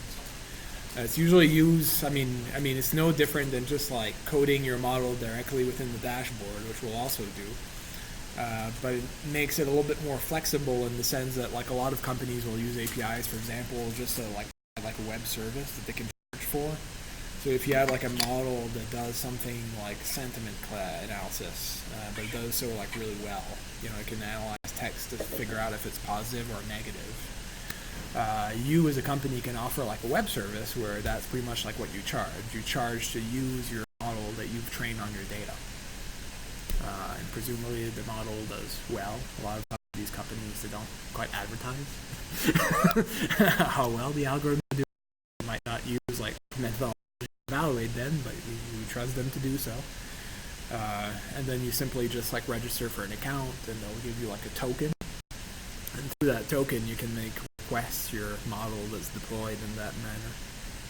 So we'll kind of revisit that a little bit later on throughout the course during the data processing steps. Right now, it's still very much in data pre-processing. Association rules tend to be really useful towards that aim. And here, while it's loading, I'll actually like go through a few of the slides.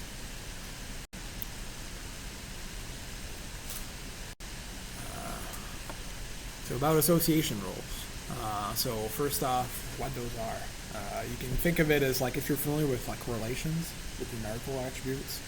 I kind of refer to it as like the correlations of nominal attributes. So instead of dealing with like relationships or associations between numerical attributes, how strongly these are, is you're more kind of describing like patterns or core occurrences and values across attributes that are more on a nominal scale, so using like categories.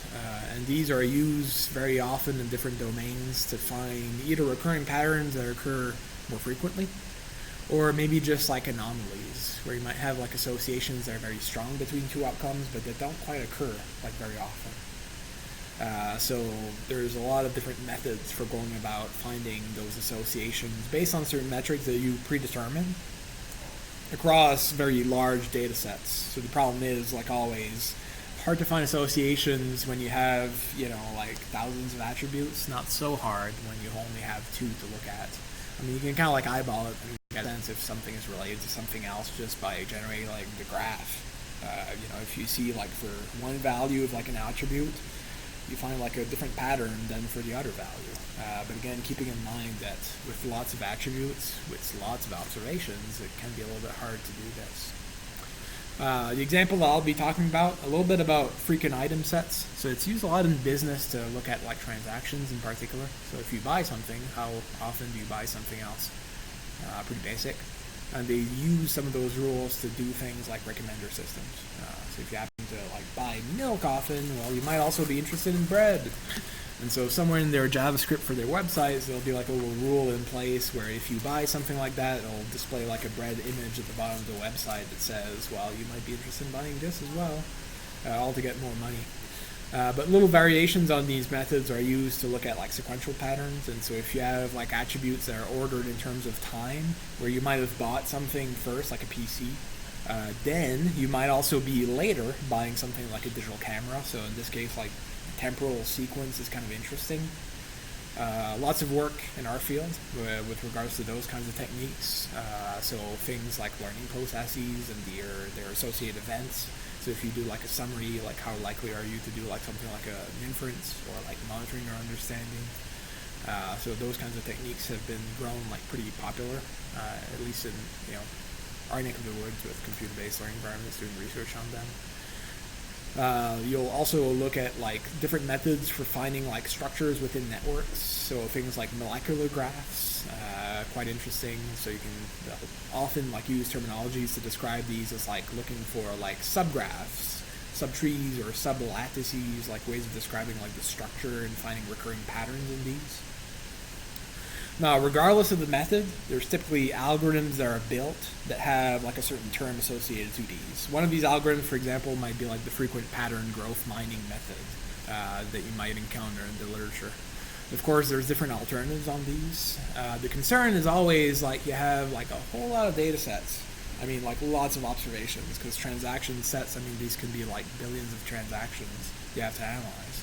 So the challenge is always how to come up with like an algorithm that will rely on a simplified representation of all the associations. So you can go about mining it to find rules without necessarily having to hold in memory like all of the information. And these algorithms, they kind of try to outperform themselves in terms of how quickly they can generate that representation and how less amount that is actually stored in memory. So it's like the most simplified representation that is generated quickly. We don't have to go into those details very much. I mean, we're just going to cover like the most frequent kind of like approach to go about mining these rules, which just by history, the FP growth algorithm. And then talking about rules to evaluate for certain, different metrics to evaluate for rules. Okay, that's fine. I'll just kind of get this out of the way. We're at week 5, I think.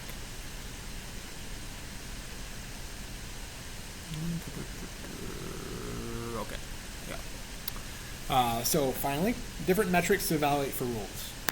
So it's easy to go about finding certain patterns that occur more often based on their probabilities. But sometimes there's some biases that you can introduce by just looking at the mere probability of two outcomes co-occurring. Very often you have to control for the fact that maybe some antecedent outcome or some consequent outcome in your rule are actually just if you look at it, they're just more frequent, and so you're just more likely to find associations sometimes. So you need a way to control for that bias, and that's where interestingness metrics comes into play. And we'll talk about some of the formulas kind of underlying this.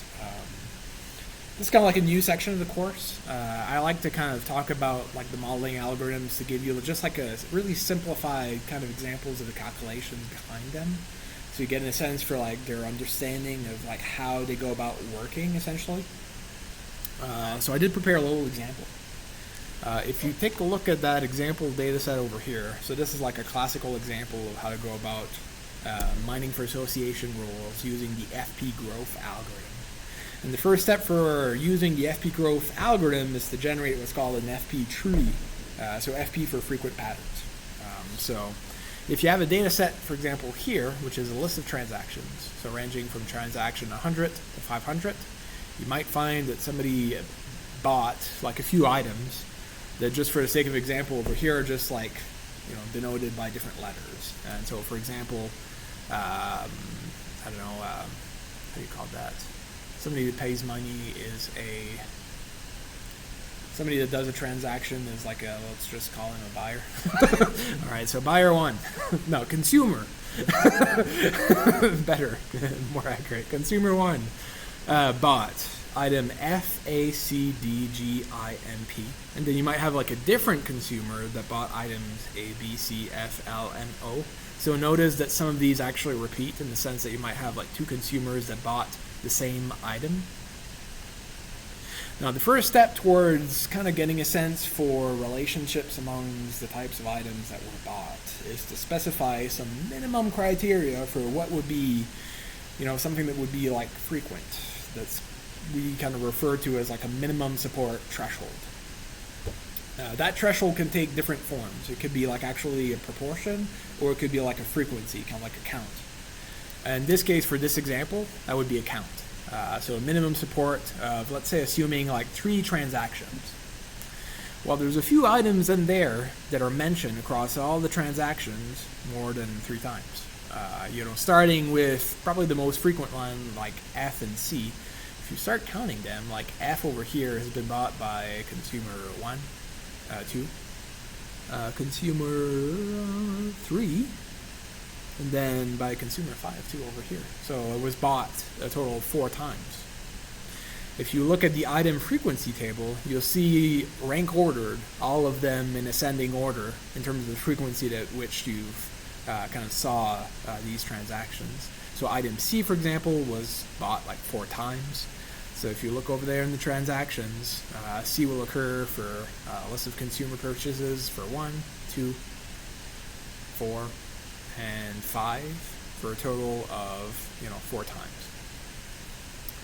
So if you were to do all of the counts for all of the items that were purchased, sometimes you'll notice that some of these are actually rare. So let's take a look at, like, for example, like item I, which maybe, I don't know, that might have been like sriracha sauce or something, and not a whole lot of people are like fan of sriracha sauces.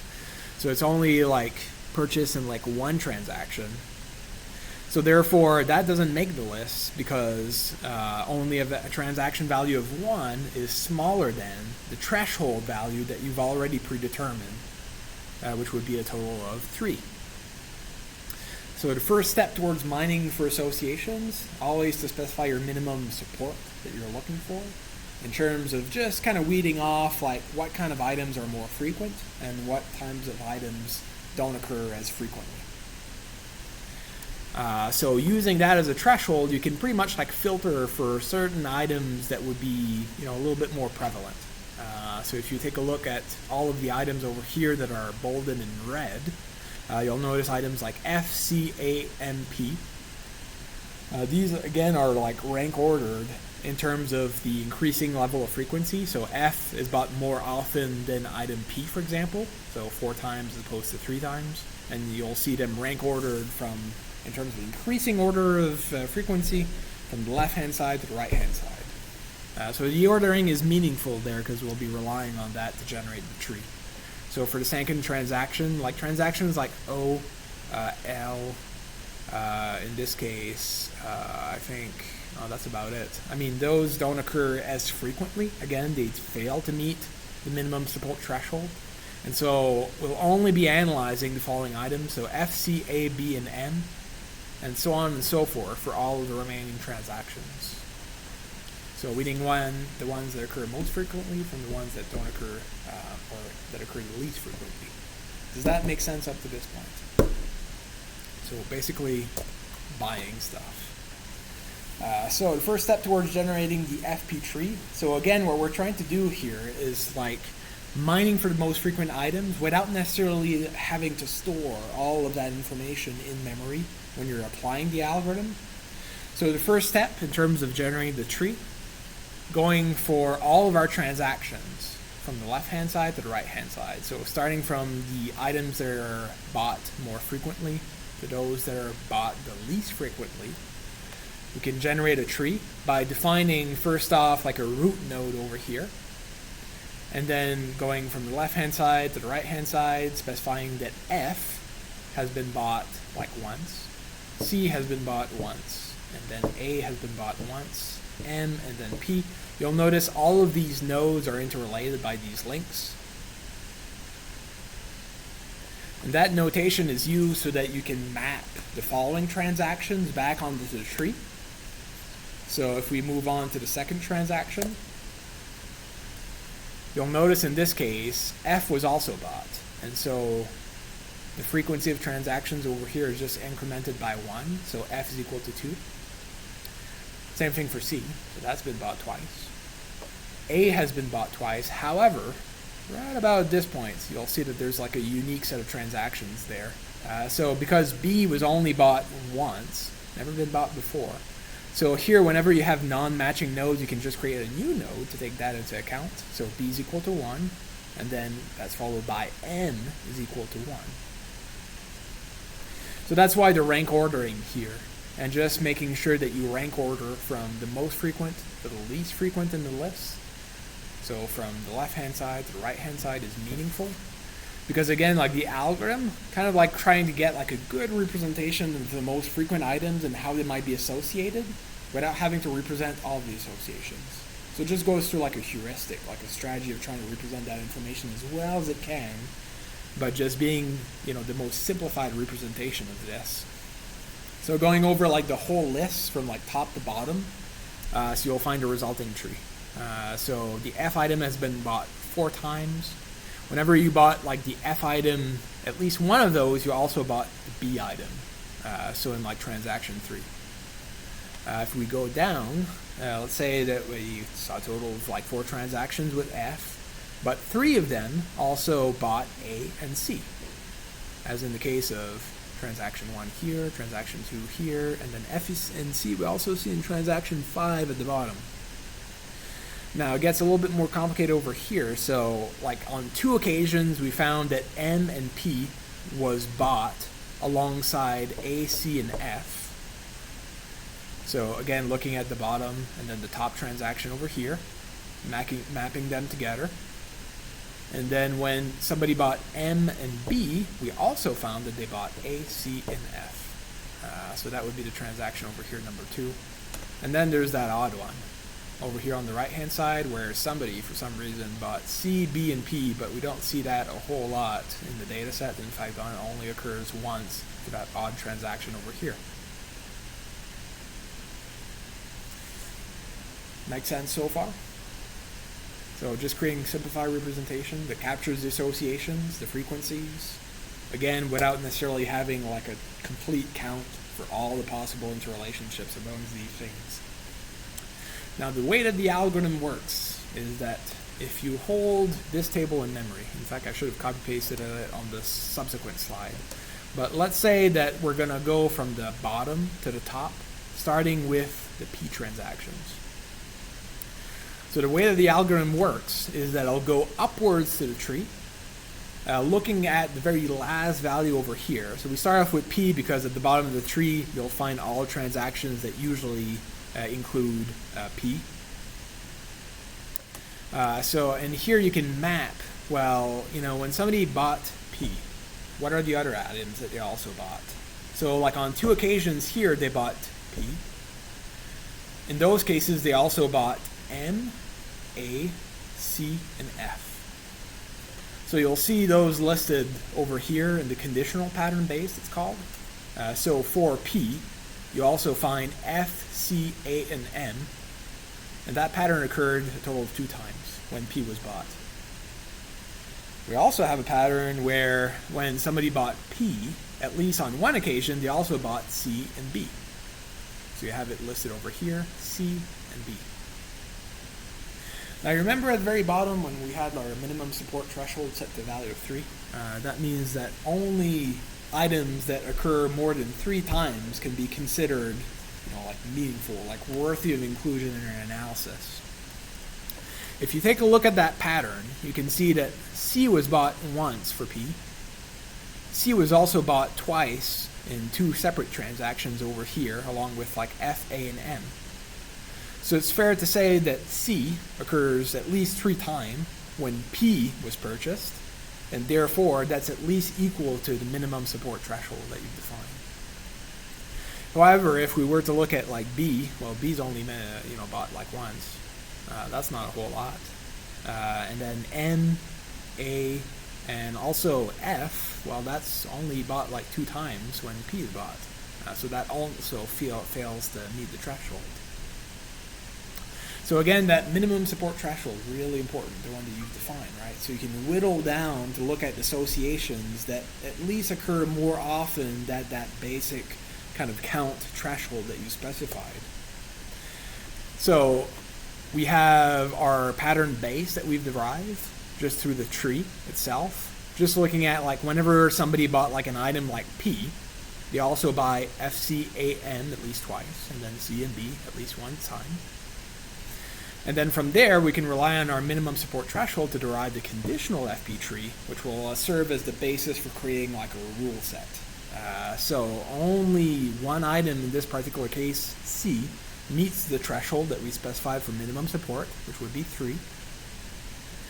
And then you can specify like a simple kind of basic rule. In fact, like if somebody buys 3, it's more likely that they also buy P, because we found that outcome in at least 3 cases.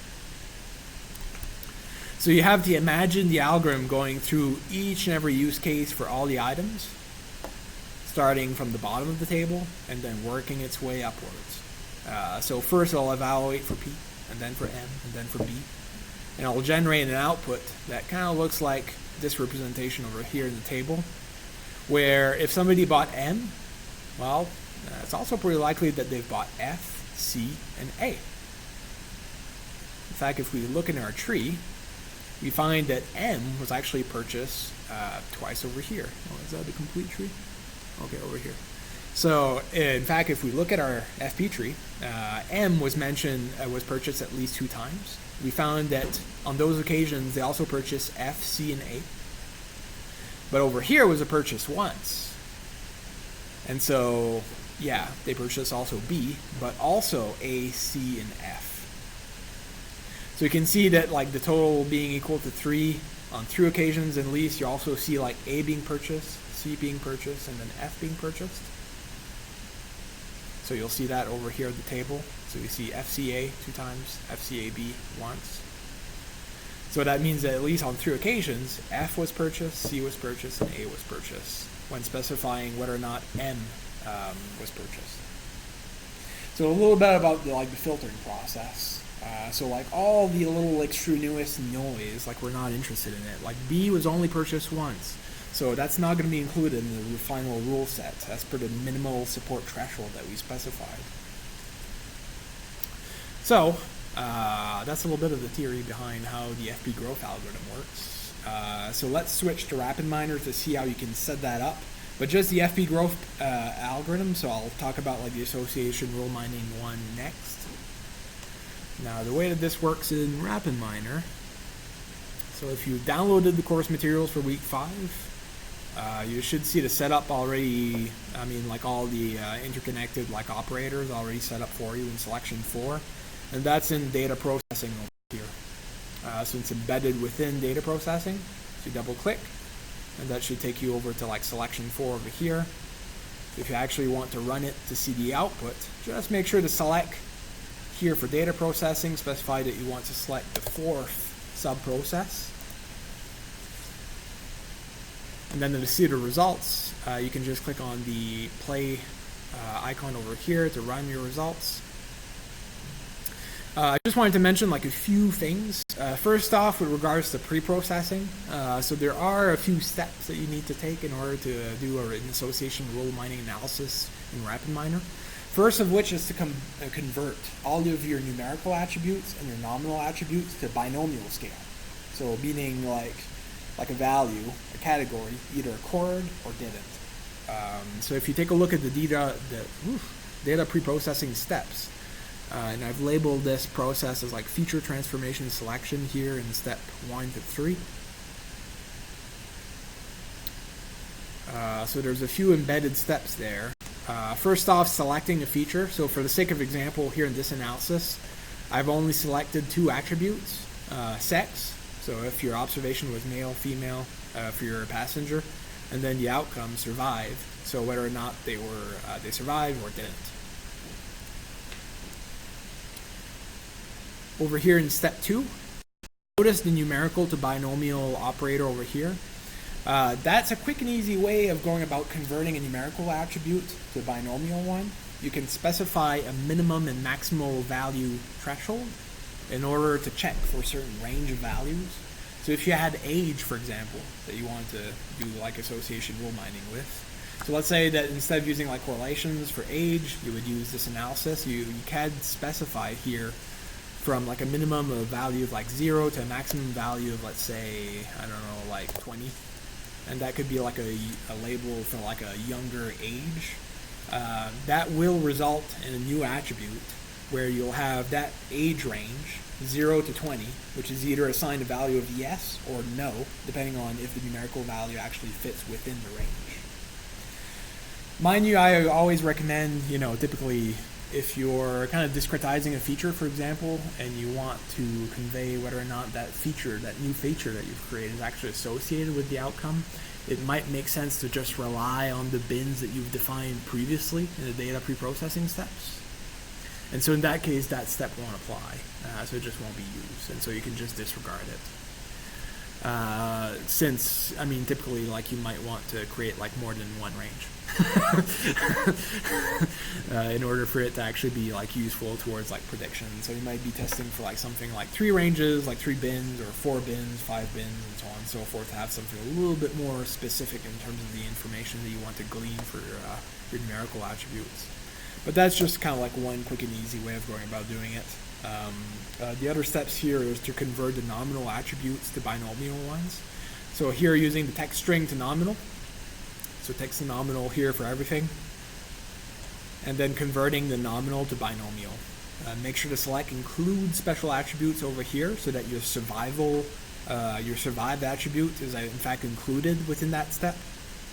And then you can select here transform binomial. So that will take your nominal attribute and we'll just like replace it with like a binomial one.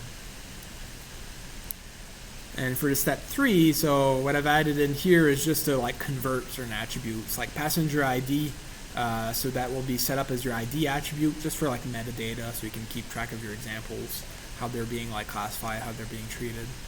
And then for listing some additional roles over here, the binomial attribute transformation will give you 2 separate attributes, survive equal no, survive equal yes.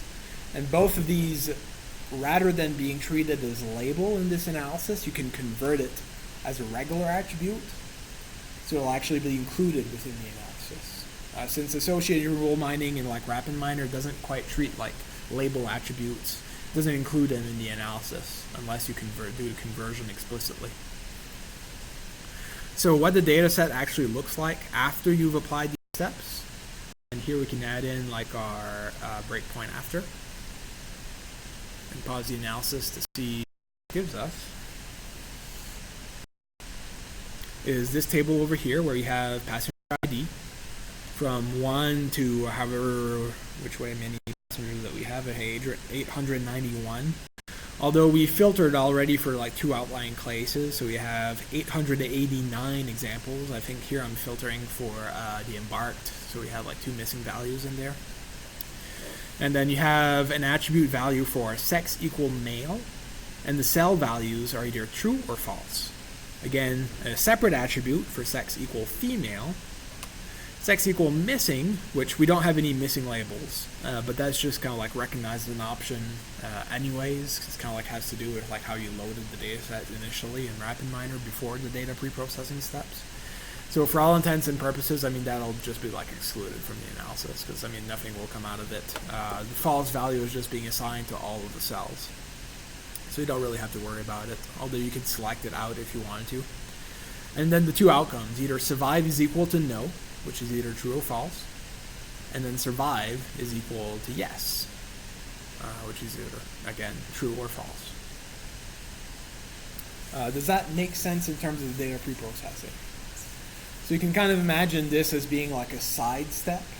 You're maybe not like using it as terms of like the main approach that you're going to process your data with, but you can at the very least use this approach to at least check for, after you've engineered a feature, or after you've like created like a discretized feature with like bins to convert numerical attributes to nominal attributes, Sometimes it's actually useful to just mine for association rules to see whether one is related to another. So in our case, if gender, for example, is related to the probability of whether or not they were likely to survive or not, the sinking of the Titanic. So if you click on run here again, so we'll get past our breakpoint, and then we should get our first table of results. And let's take a look here at the design view just for a moment. And I've added in here the first operator, fp-growth, with a few parameters, so I'll talk about these a little bit later. But we have an item sets to data operator over here that's converting the output of the fp growth, so the freaking item set, into data, so we can actually preview it. And I did want to point that out first and foremost before talking about these different parameters. So if you go to example set, item sets to data, you'll see the following table over here. And this is really helpful because it gives you like a sense for how the support is actually calculated, so the support value. So you can see already the frequencies for certain values of attributes, where you have, for the following value, sex equal female, you have a frequency of 312. For sex equal male, so 577. So you know that there's more males than females in the data set in terms of passengers. In terms of the likelihood of survival, so survive is equal to yes, a frequency of 340, compared to survive equal to no, frequency of 549. And all of these have a certain support value that are associated with it. Support, again, really important because we're going to set that up as a threshold when filtering for certain items. So the support in this case is calculated by taking the frequency, which is the number of examples that have that characteristics. So let's say, for example, like sex equal male and then survive equal no. So have those two outcomes. Well, there's 468 examples where both of these values are obtained. The support value is the total frequency, so 468, divided by the amount of examples. So in this case, 889. Let's check if that's actually right.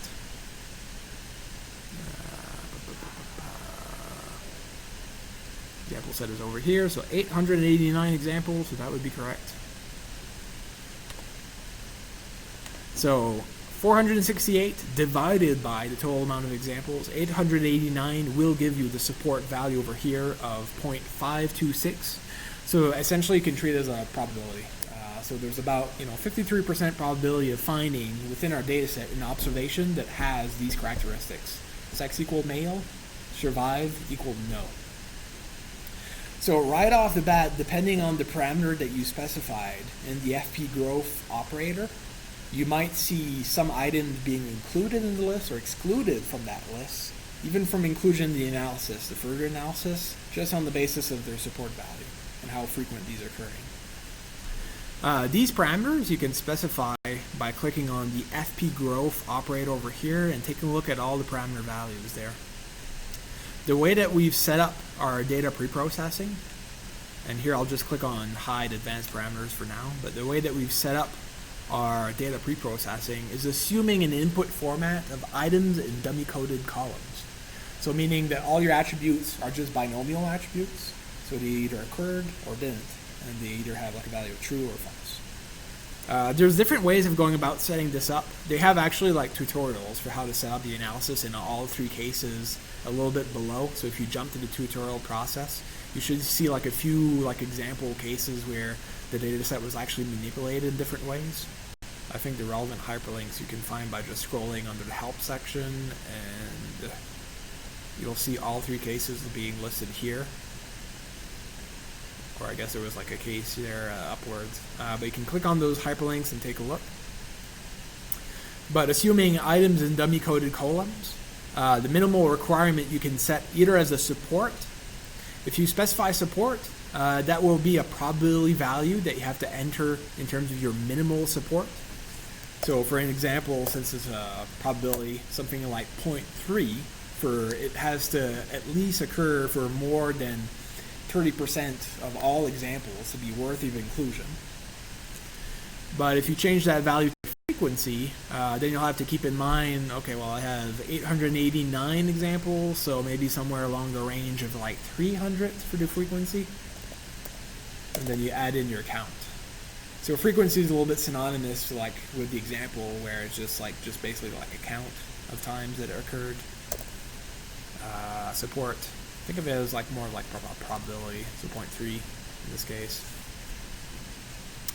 You can also specify here as criteria, just to simplify some of the rules that are generated, a minimum amount of items to be included within the rule, and then a maximum amount of items to be included. So here in terms of the range, I specified this to a value of like 1 for the minimum, 2 for a value of like the maximum. You can include, just to exemplify what these mean. So let's say that I were to change the minimum here to value of 2. Let's try that out. Because it's simpler to explain it if I were to show you. So if you go back to the item sets, and then I'm just going to specify the minimum support of 0. So basically like nothing is filtered on the basis of support, right? So it'll include like all of the item sets. So if you filter on the basis of the amount of items, you'll see that if your minimum amount of items is 2 and the maximal amount of items is 2, it'll whittle down the item set to only those that include 2 items.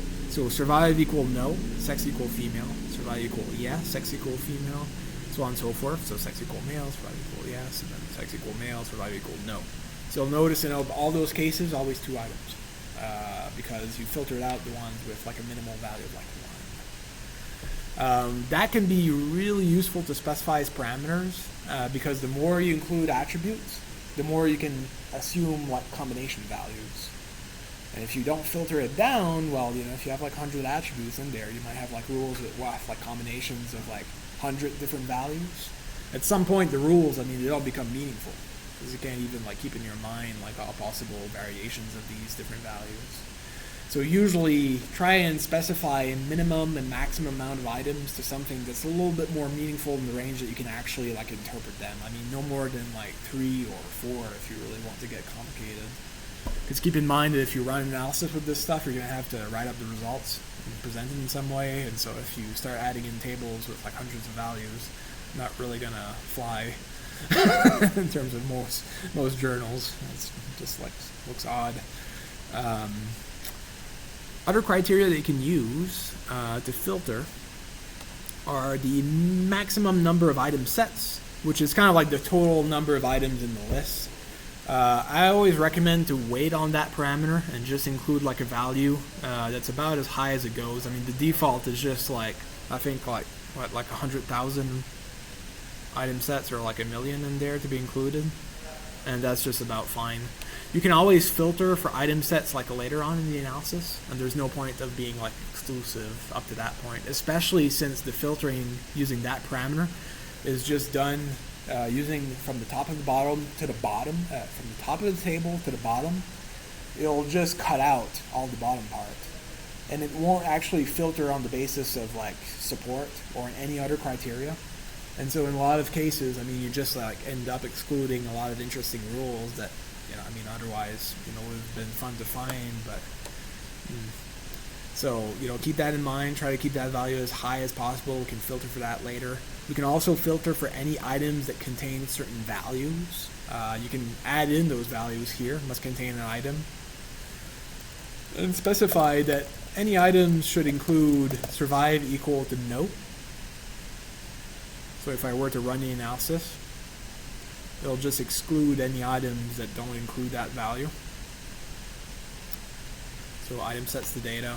So notice that survive equal to no now appears for each and every result in terms of the frequent item tables. But again, that later we can kind of filter out. So there's no point of being exclusive up to now. Other than if you really have like a set reason of just like considering only the value on that particular attribute. In some cases that might actually be meaningful. So I'll just remove that for now. Click on run to generate the results. Let's see. If we take a look at the FP growth table, you'll notice that you have a few other parameters here in terms of filtering that might be helpful. Of course, it'll mention like you have 4 items over here, total maximum size of 2. I think I still have my min and max set up. So here, 1 for the min, 2 for the max. Run that again.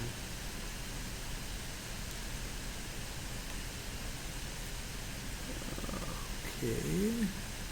And then you can also do like some basic things like filtering for only items that include like a certain value, like sex equal male. I mean, you can update the view here if you want to filter for that table to make better sense of it. That again gives you about the same information as the previous one. Item sets the data, since we only converted it to a data table over there. It'll list all the size of the items in terms of the number of items included in the rule. Will include the support value for all these items. If you're filtering for a certain support value, you'll see that some of these will actually be like excluded from the list. You know, survive equal no and sex equal to female, for example, doesn't happen in a lot of cases. So that might fail to meet your threshold, depending on the threshold value. Most likely, though, the table that you're the most interested in looking at is this table over here, which is association rules. And that gives you a few additional metrics. Such as the confidence, the Laplace metric, and then the gain, PS, which is for 2 last names I forget, PS something. I mean, they'll be included in the slides later. LIF, and then conviction. So when generating some of these rules, what tends to happen is that you also want to filter for the rules by specifying an additional criterion other than support. So these you can specify by using the create association rules operator. Click on that operator and then specify your criterion. So either confidence, lift, conviction, PS, gain, or Laplace, and then specify the minimal value for that criteria that needs to be met in order to include the rule within the final list. And so for all intents and purposes, this would be the final result of that analysis that you would actually report as part of a paper. The way that table is organized, you have the premises to the rule, which is another way of saying like what's the antecedent outcome. So if like sex is equal to male, for example, so that's linked to a certain conclusion for that rule, that survive is equal to yes. And then you have the metric in terms of the interestingness of that rule, such as the support, the confidence value, and so on and so forth. You can filter using this table over here by specifying, you know, what are certain conclusions that you want to include, like survived equal yes. You know, you could have done that previously, but it's always kind of easier to just use this dialog menu anyways. You can also toggle for the minimal criterion over here. So that separate criterion that you can specify, you know, like for example using confidence, you can choose the minimum criterion value so that if it's beyond something like 0.189 for that first rule, you can actually filter these out just to make sure that the resulting rule set has a certain minimal amount of confidence that it needs to reach in order for it to be included. Now, you might be wondering, well, why filter for 2 criterions then? You know, support tends to do a pretty good job, so why worry about some of this extra stuff? So what tends to happen with these rules is that if we look at our table, for example, and take a look at this outcome over here, like sex equal male, and then survived equal no. Now, the outcome of this is actually pretty high. So it has a support of 53, so it occurs in like 53% of like examples. The tricky thing behind evaluating these kinds of associations is that if you look at the antecedent and the consequent value in that rule separately, you'll notice that, hey, there's a lot of observations where sex is equal to male. In fact, there's about like 65% of them that do have that characteristic. Also, it just happens that by luck of the draw, there's a lot of observations where survive is also equal to no. I mean, a lot of people died, with the Titanic sinking. In fact, about like 62% of those observations met that criteria. So what happens in most cases is that if you only look at associations by considering the support value, you tend to have a pretty biased kind of representation for all possible associations that you might be comparing one in terms of against. I mean, some rules will just have some outcomes that just tend to happen more often. Like, a lot of male passengers and a lot of them that actually died. And just by the luck of the draw that both of those outcomes happen a lot, doesn't necessarily mean that they're in fact related. It's just that, a lot of time, considering your data set, distributions of these two particular outcomes, I mean, both values will just co-occur a lot. That tends to be a problem. You can have two strongly related outcomes, but just by looking at the base outcomes, both of them actually occur very rarely. And if you're not controlling for that particular characteristic, what might tend to happen is that although the support might be fairly low, the confidence might actually be really high. Because when you take those base outcomes into account, the fact that maybe two outcomes, they don't occur a whole lot, but when they do in fact occur, they always co-occur, then that becomes a little bit more interesting. So it's always kind of useful when evaluating rules to take multiple metrics into account. I mean, first, the support, because that kind of makes sense. I mean, you just want to look at things that kind of frequently co-occur. So that's basically your first step. But also not lose of the fact that, sometimes just while controlling for the base outcomes of either the consequent or the antecedent,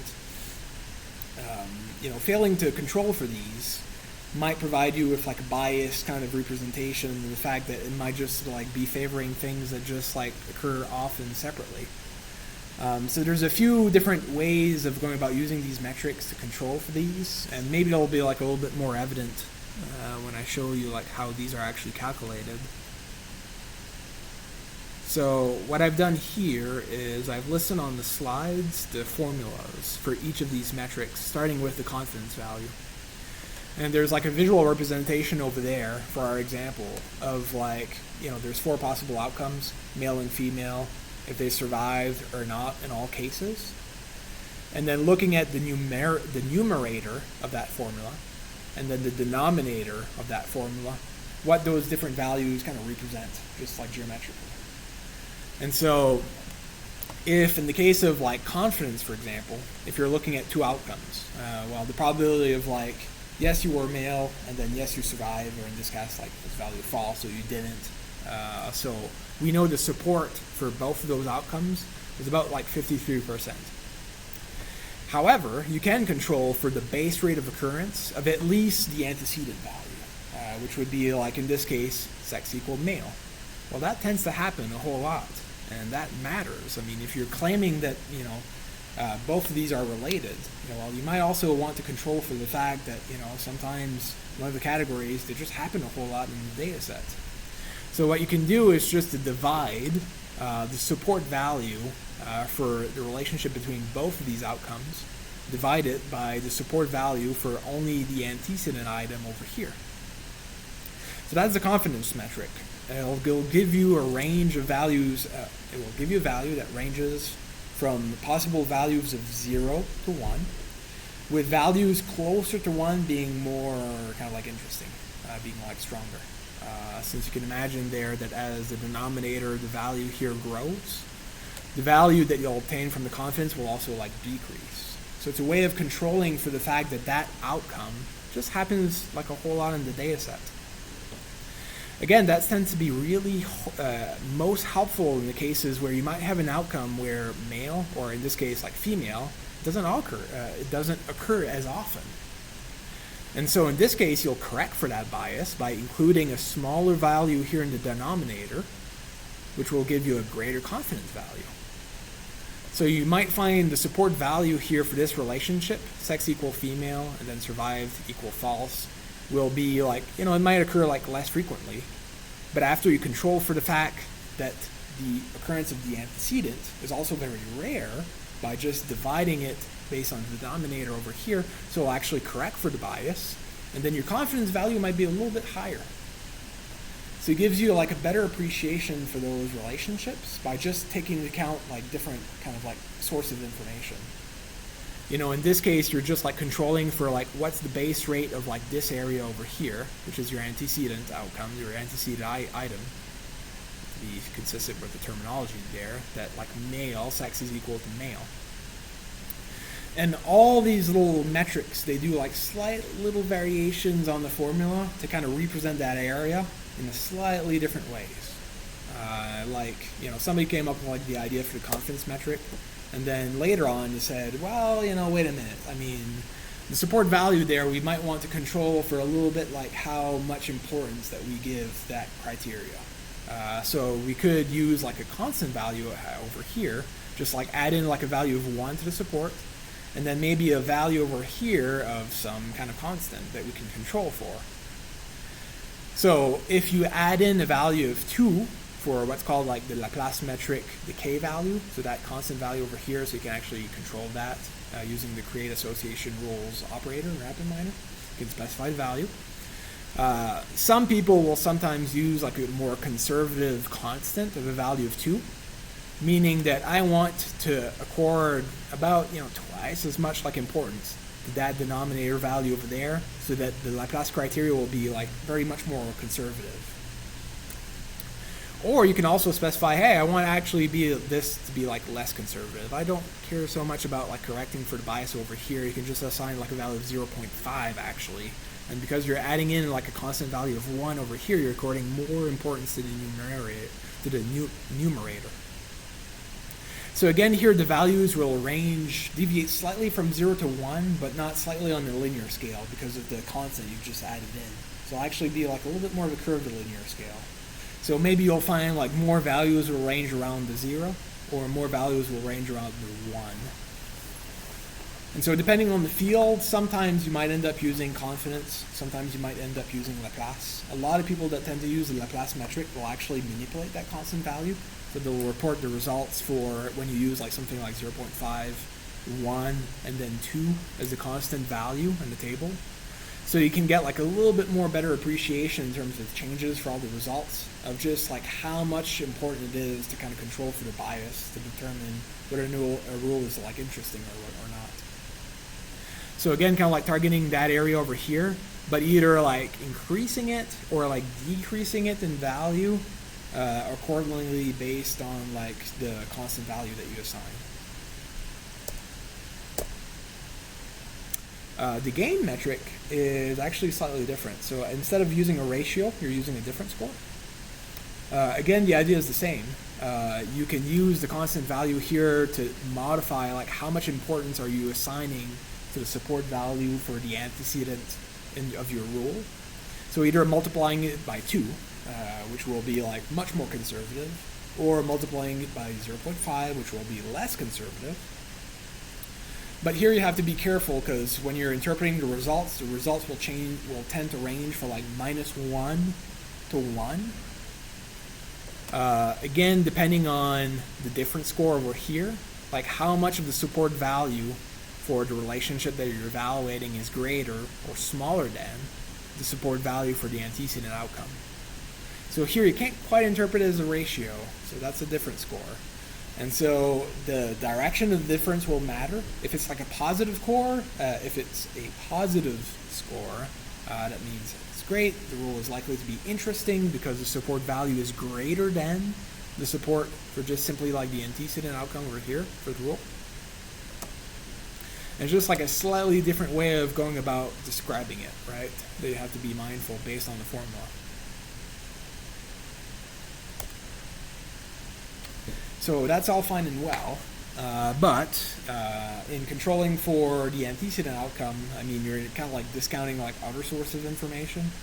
So if you take a look at the PS metric, the formula is displayed over here, and in this case, you're kind of including information about what's the support for the antecedent in the rule, and what's also the support for the consequence of the rule. So you can think of it as like controlling for more amounts of information where you're not only looking at, you know, the outcome for the antecedent, which is like sex is equal to male, but you're also looking at the consequent outcome if survive is equal to false. So in this case, you're including a little bit more of this area over here in your calculations, which previously you kind of discounted. So for that reason, this particular metric tends to be a little bit more comprehensive, and you can also use it in combination with reporting your confidence results. So like in the confidence results, it's kind of like you're accounting for what's the base rate occurrence of your antecedent outcome. So here you're looking at also what's the base rate occurrence for your consequent outcome, since a lot of people actually didn't survive. Looking at the support, it's much more likely. So after removing for that potential bias by including it within the formula, do the rules still hold? Are you still seeing a pattern there that's actually like interesting? The formula too is kind of like quirky, since like the support here, support there, it will tend to range the possible range of values between minus 0.25 and then 0.25, just because of like the here you're multiplying like two ratio values, with 0 being really close to like independence. So again, like that difference score, if the support value for your relationship itself for the association is about the same value as both of these like multiplied together, so essentially like a null value means that since they're the same, like the rule, it's just not interesting. The support value for the both of these outcomes just not beyond like what you would consider the probability of occurrence for both these outcomes like separately. Is that making sense up to now? So again, like statisticians have been spending a lot of time thinking about these, and everybody wants to come up with their own formulas. So little tweak.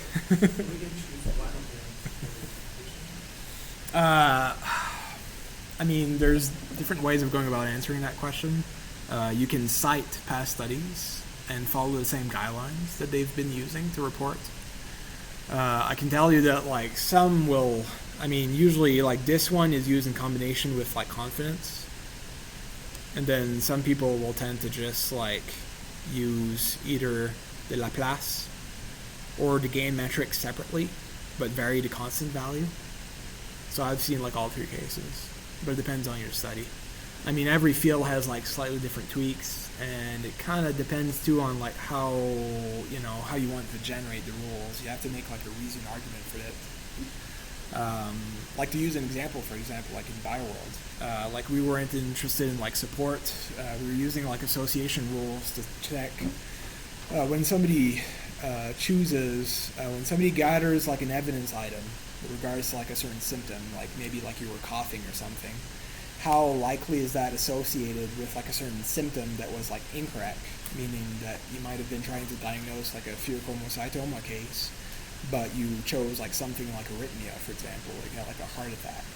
So both of these outcomes, because we're interested in like finding misconceptions, they don't actually happen a whole lot in the data set. But what we're interested in finding is like, what's the likelihood of like you selecting that symptom, actually having that misconception at the end of solving the case.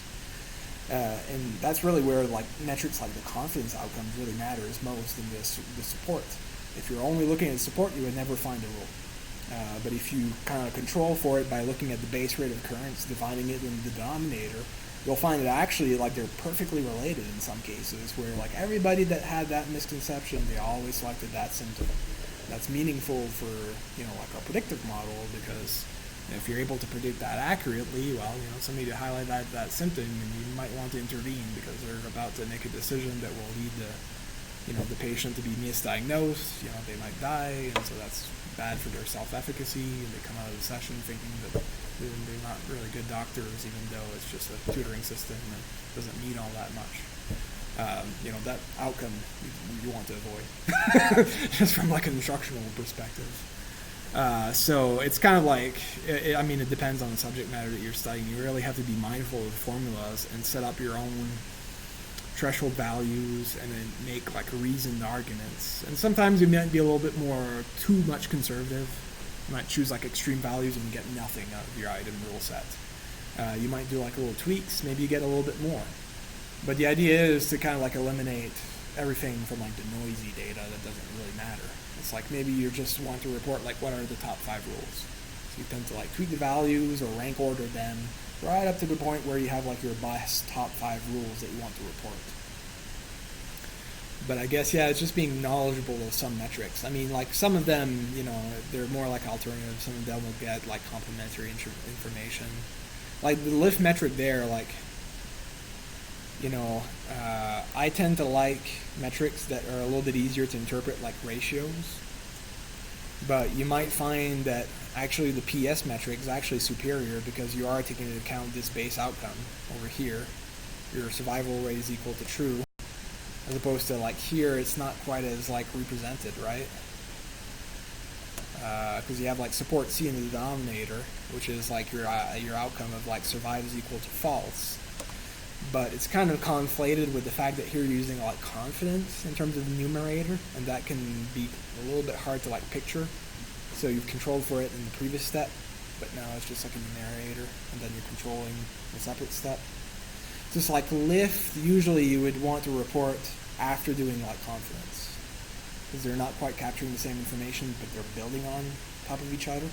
Just like controlling for like one other possible source of bias over here. So, you know, it kind of makes sense to report lift, confidence, and support all together. But I mean, it really all depends.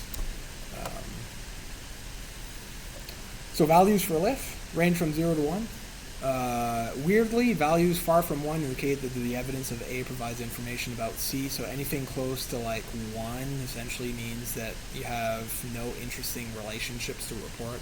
So both of these two outcomes are independent. And the lift metric is very similar to conviction metric, so it targets the same area. So again, here, if you're reporting one, don't report the other, because it's like pretty much like synonymous in terms of the information that you gain from there.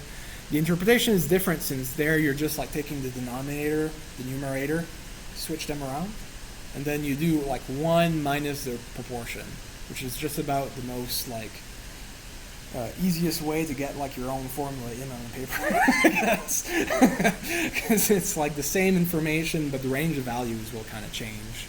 So from here, like 0.5 tends to be like where you find like independence, and then it ranges from like positive infinity, so values that are like larger, it ranges from 0.5 to positive infinity, and then values that are closer to 1 suggest independence. So any values that are farther from 1, like this value over here, like for example, like 2, being greater than 1 would be considered like interesting for the point of view of like rules.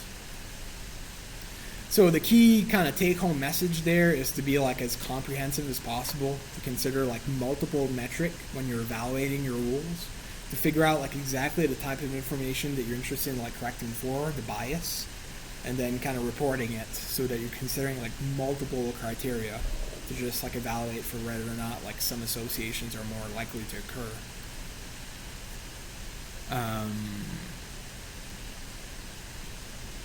And yeah, I mean, if you wanted to, if you want to see a graph of it, you can do something like this. That's kind of cool. same thing, interface, but you can navigate it through it in like different ways. But if you're interested in using these techniques at all in Canvas, I have included 2 case studies, which are educational data mining papers where they've used these techniques to analyze, I think it's like log transaction data that was obtained like in MOOCs. You can take a look at how they did the analysis, how they reported findings, just so that you can draw analogies from those examples as well. There's a review paper that covers what these different formulas mean and how to interpret them that you can cite, as well as just like a more generic paper on association rule mining that will go over like the history behind it and how these different methods have evolved. I think in RapidMiner, if you're using in particular the Weka extension, there's a lot more that you can build on. Rather than just using like the FP growth algorithm, you have access to a few more algorithms, I think. Such as the generalized sequential patterns, the a priori algorithm, predictive a priori, and then the tertius. So I think that review paper will cover some of these. If not most of them, then at least like a subset. So if you're ever interested in going into the weeds, into the details, arguing in favor of one method as opposed to another, Take a look at the Weka extension over here. So again, the Weka extension you can download from the marketplace. And then type in the search value here, Weka. And you should see the Weka extension comes up. So it has a few little perks that you can expand on in terms of algorithms you have access to. Modeling for association rules being one of them.